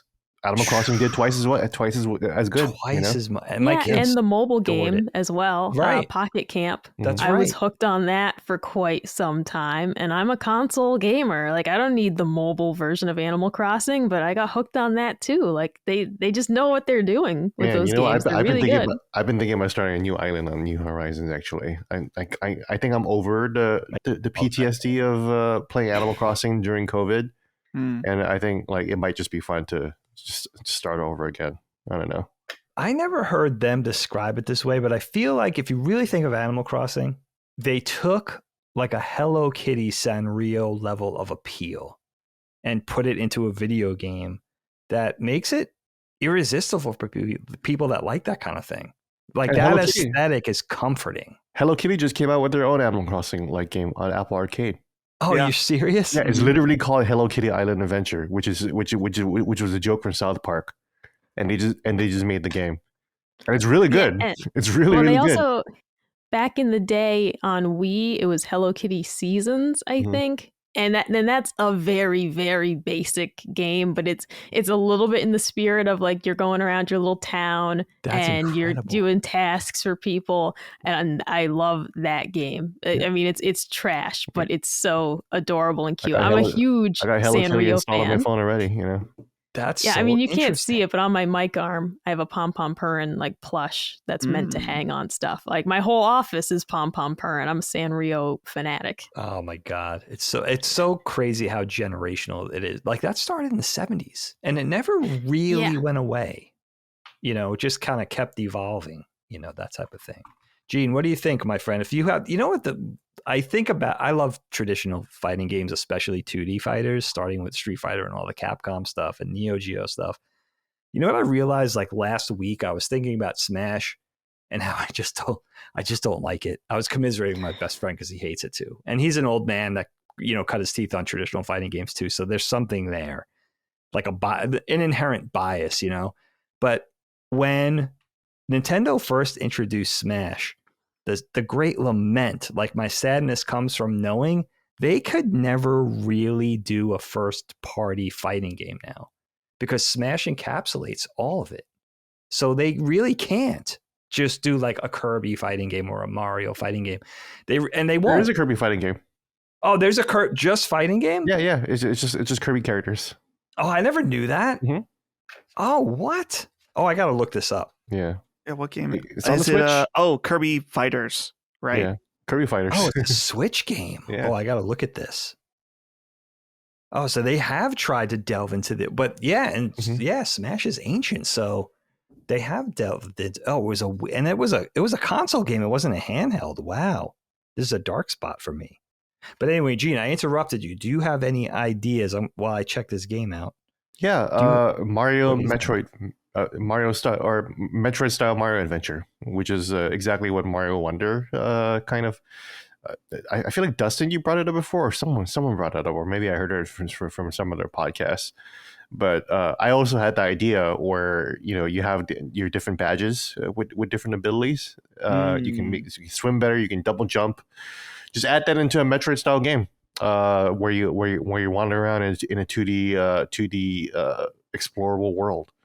Also a Zelda style Mario, you know.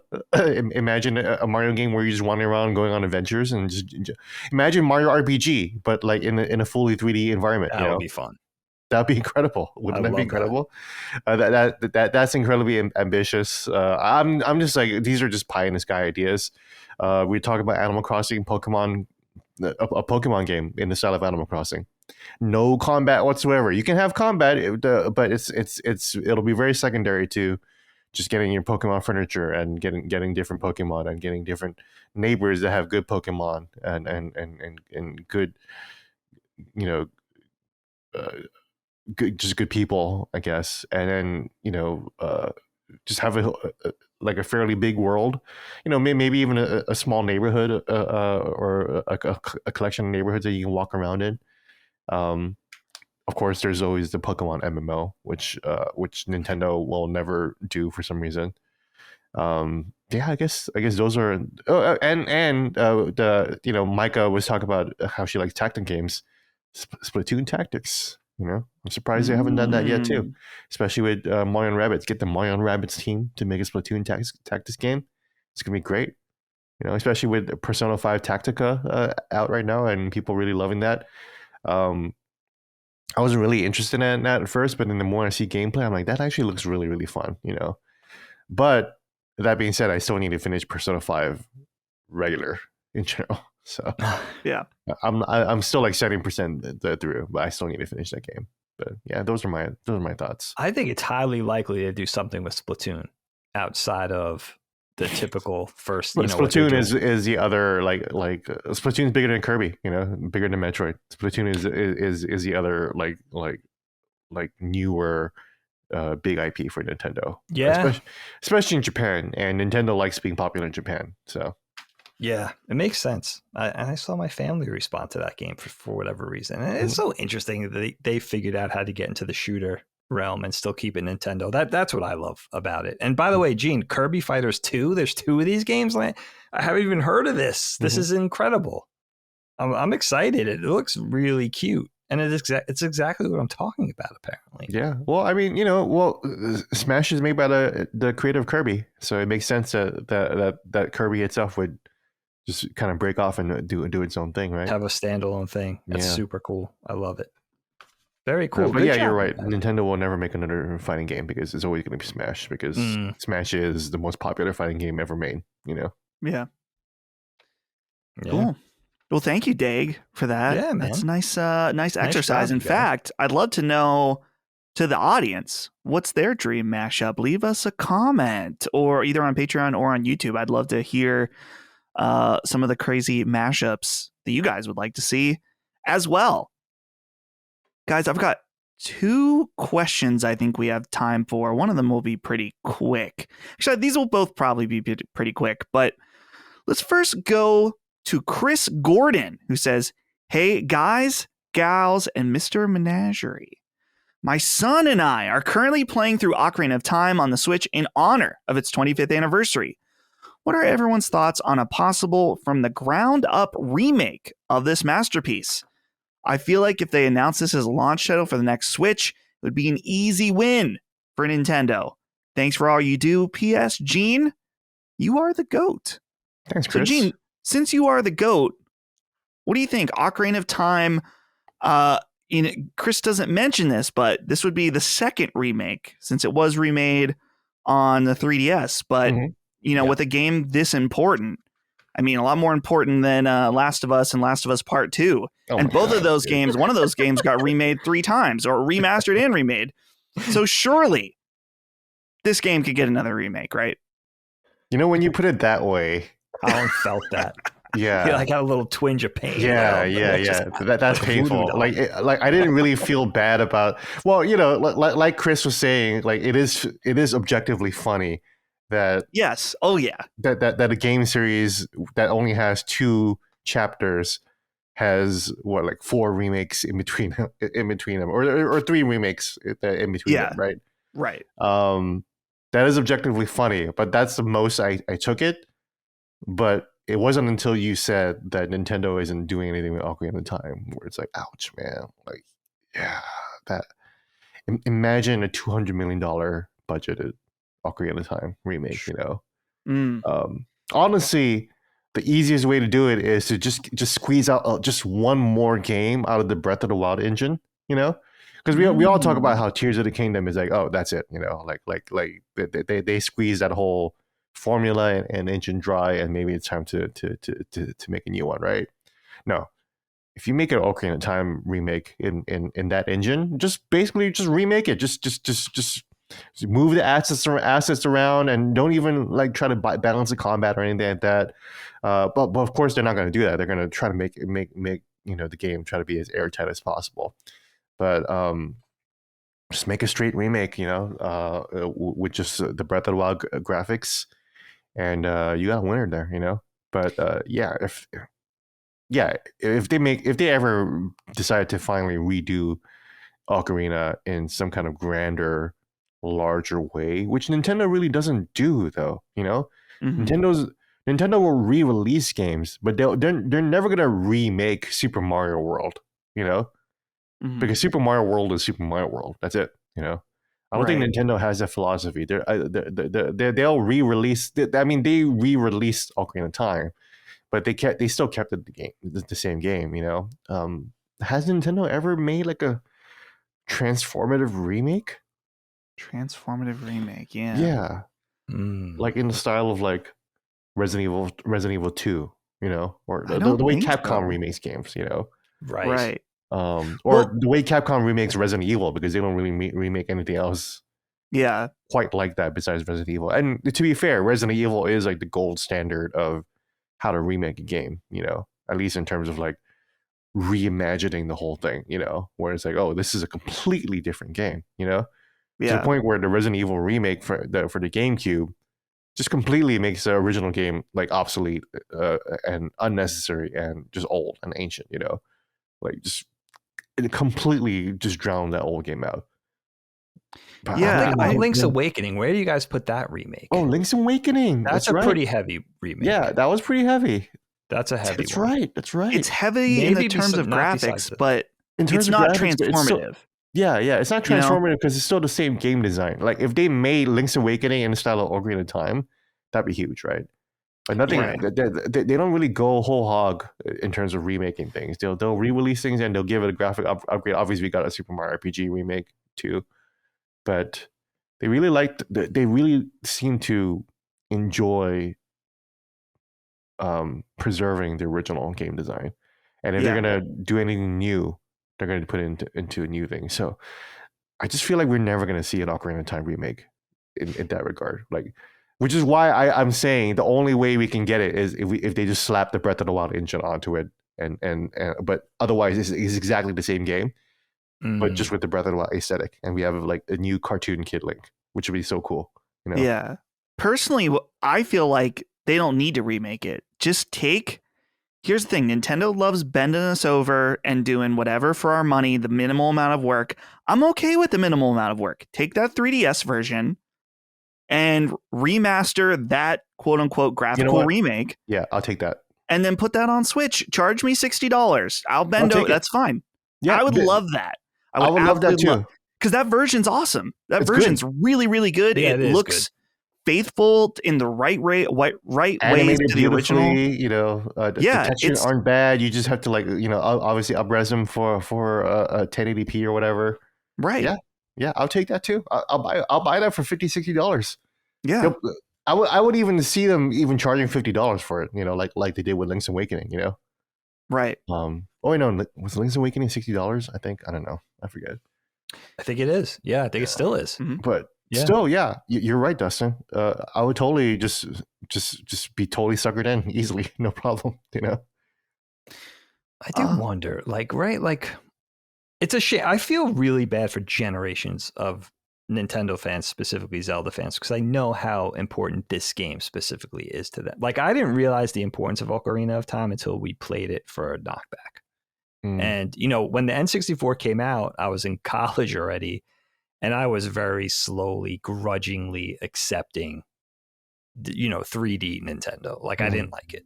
So I didn't play it initially, that type of thing. But I know how important it is to people that are younger than me. And I do this is where I lament the remake, not the remake, but the 3DS version of Ocarina and Majora's Mask, because they did their 3D version of Majora's in 2015 That's right, or something. Yeah. Re-release that too. Right? I wonder if that dulls the capacity for wanting to do it again. Like, in other words, I kind of wish they didn't do that. I understand the strategy for doing those 3DS games, but I do want it's kind of a shame you can't do something for Ocarina at the 25-year mark now. Yeah, 25-year mark. Partially because of that. Nice.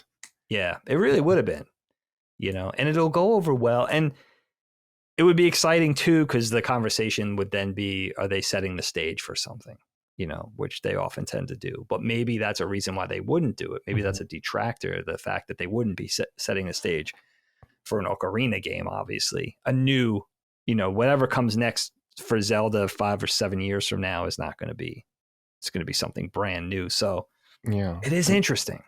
I love the Link's Awakening remake. I thought it was gorgeous. Yeah. So who knows? So maybe, and I think it did well. I think it did well, right? It did okay. Game. Yeah, it's so like what? I think almost 10 million or something. Yeah, so not bad. Good.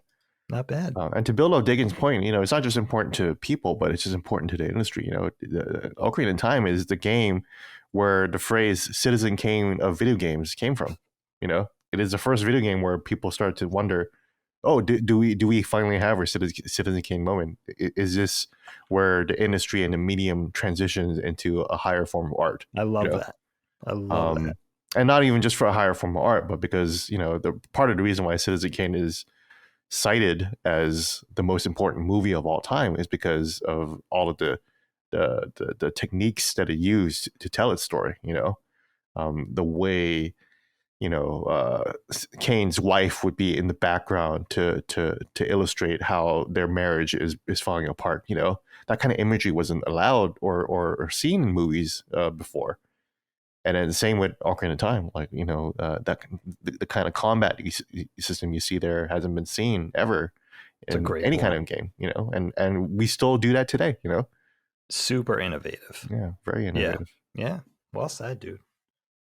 Mike, I don't know if you have any thoughts, or I can just direct this next question to you first. Oh, no, I'm too dumb for Ocarina of Time, right? Like the water temple, I'm never going to play that game. But it's seared into my brain because every person I've dated has played that game, and you like move around faster if you roll instead of run. So Link just yelling "Hiya" like a million times is just seared into my brain. You say Ocarina of Time, and that's all I can hear is him just going yeah as he's like rolling around everywhere. And I'm like, please just run. I need you to run for just a minute. Like you gotta stop, because that's how everybody plays that game. Oh my god! But I don't know if it's one I'll ever play. I feel like I'm too dumb for that. The water temple scares me. That's what everyone always talks about. The water temple is crazy. And I definitely rolled all over the place even back then too. What's wrong with you people? It's all right, it's like faster. it's just, you can't do that. Faster. There's a lot of backtracking in Ocarina of Time, and it was a big game for back in the day. Like we've never seen that like a field like in 3D before. Yeah, seriously. Ocarina of Time was a game where I was just like this is the future of games, like you can ride a fucking horse in 3D across the field and you can jump over fences. That's crazy. Every game where you can ride a horse comes from Ocarina of Time, Yeah, there's no Shadow of the Colossus without Ocarina. Yeah. No. Yeah.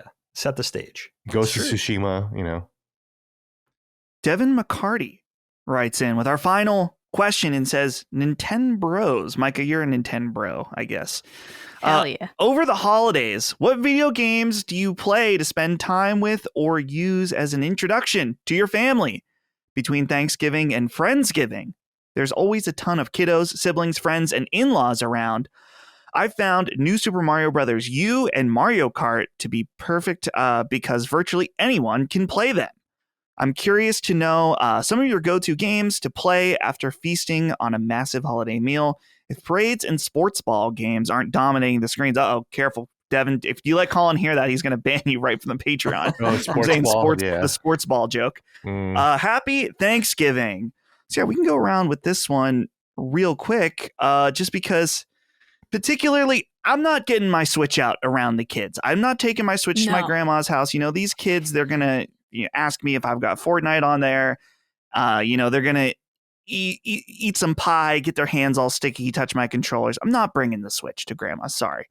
They have Switches at home. They've all got their own stuff. It's fine. We can just have a meal at grandma's house without video games. It's okay.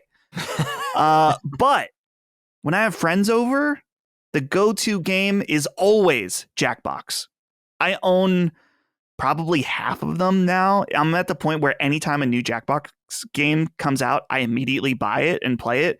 And they're so much fun for Friendsgiving. Again, that doesn't require any gaming knowledge. You just need a smartphone. And some of these games, they're not all great. Some of them are not so good. But when you buy one of them, there's always going to be at least half of them are going to be awesome. And then the other one I'll say real quick is the good Mario Party game that we talked about. Not Super Mario Party. Mario Party Superstars on the Switch is awesome. This is the Mario Party game. Don't get stinky Super Mario Party. That game's not very good.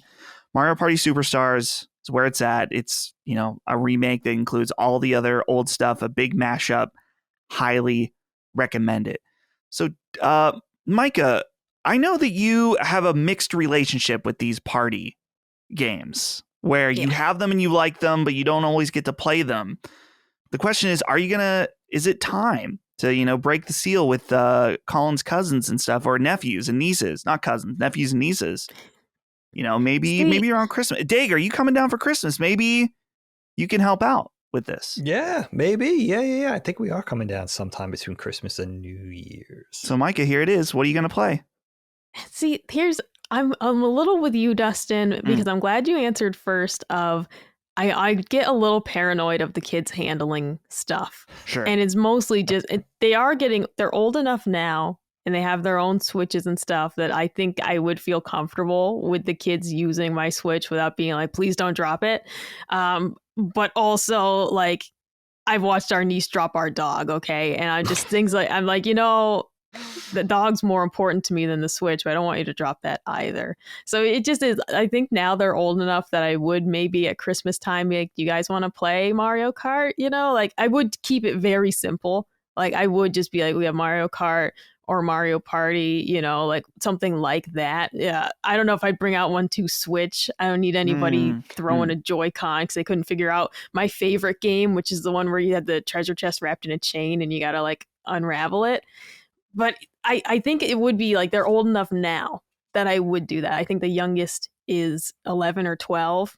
And that's old enough for me to be like, your hands aren't perpetually sticky anymore. And you're not just going to drop this thing if you get bored with it and literally just drop it, walk away.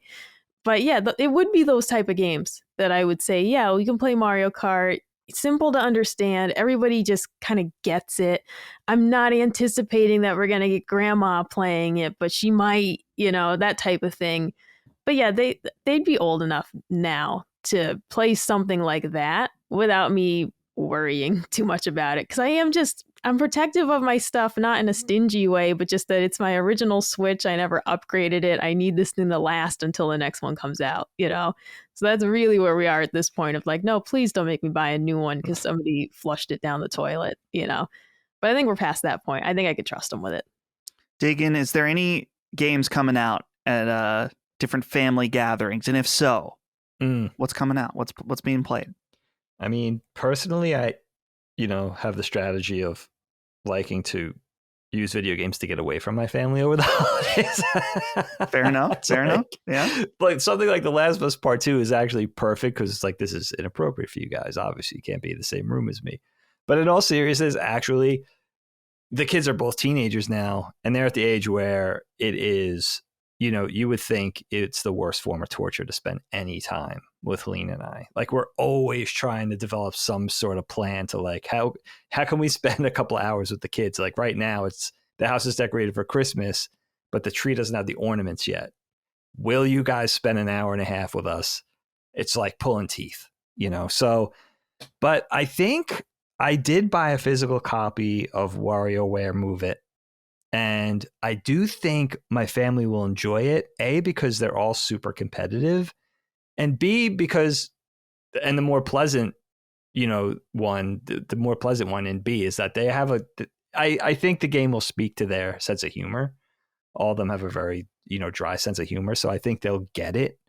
And I think it might be a way to spend time together, just to do I don't think any of them are aware of the Nintendo party games, but I think WarioWare specifically is goofy enough to engage everybody.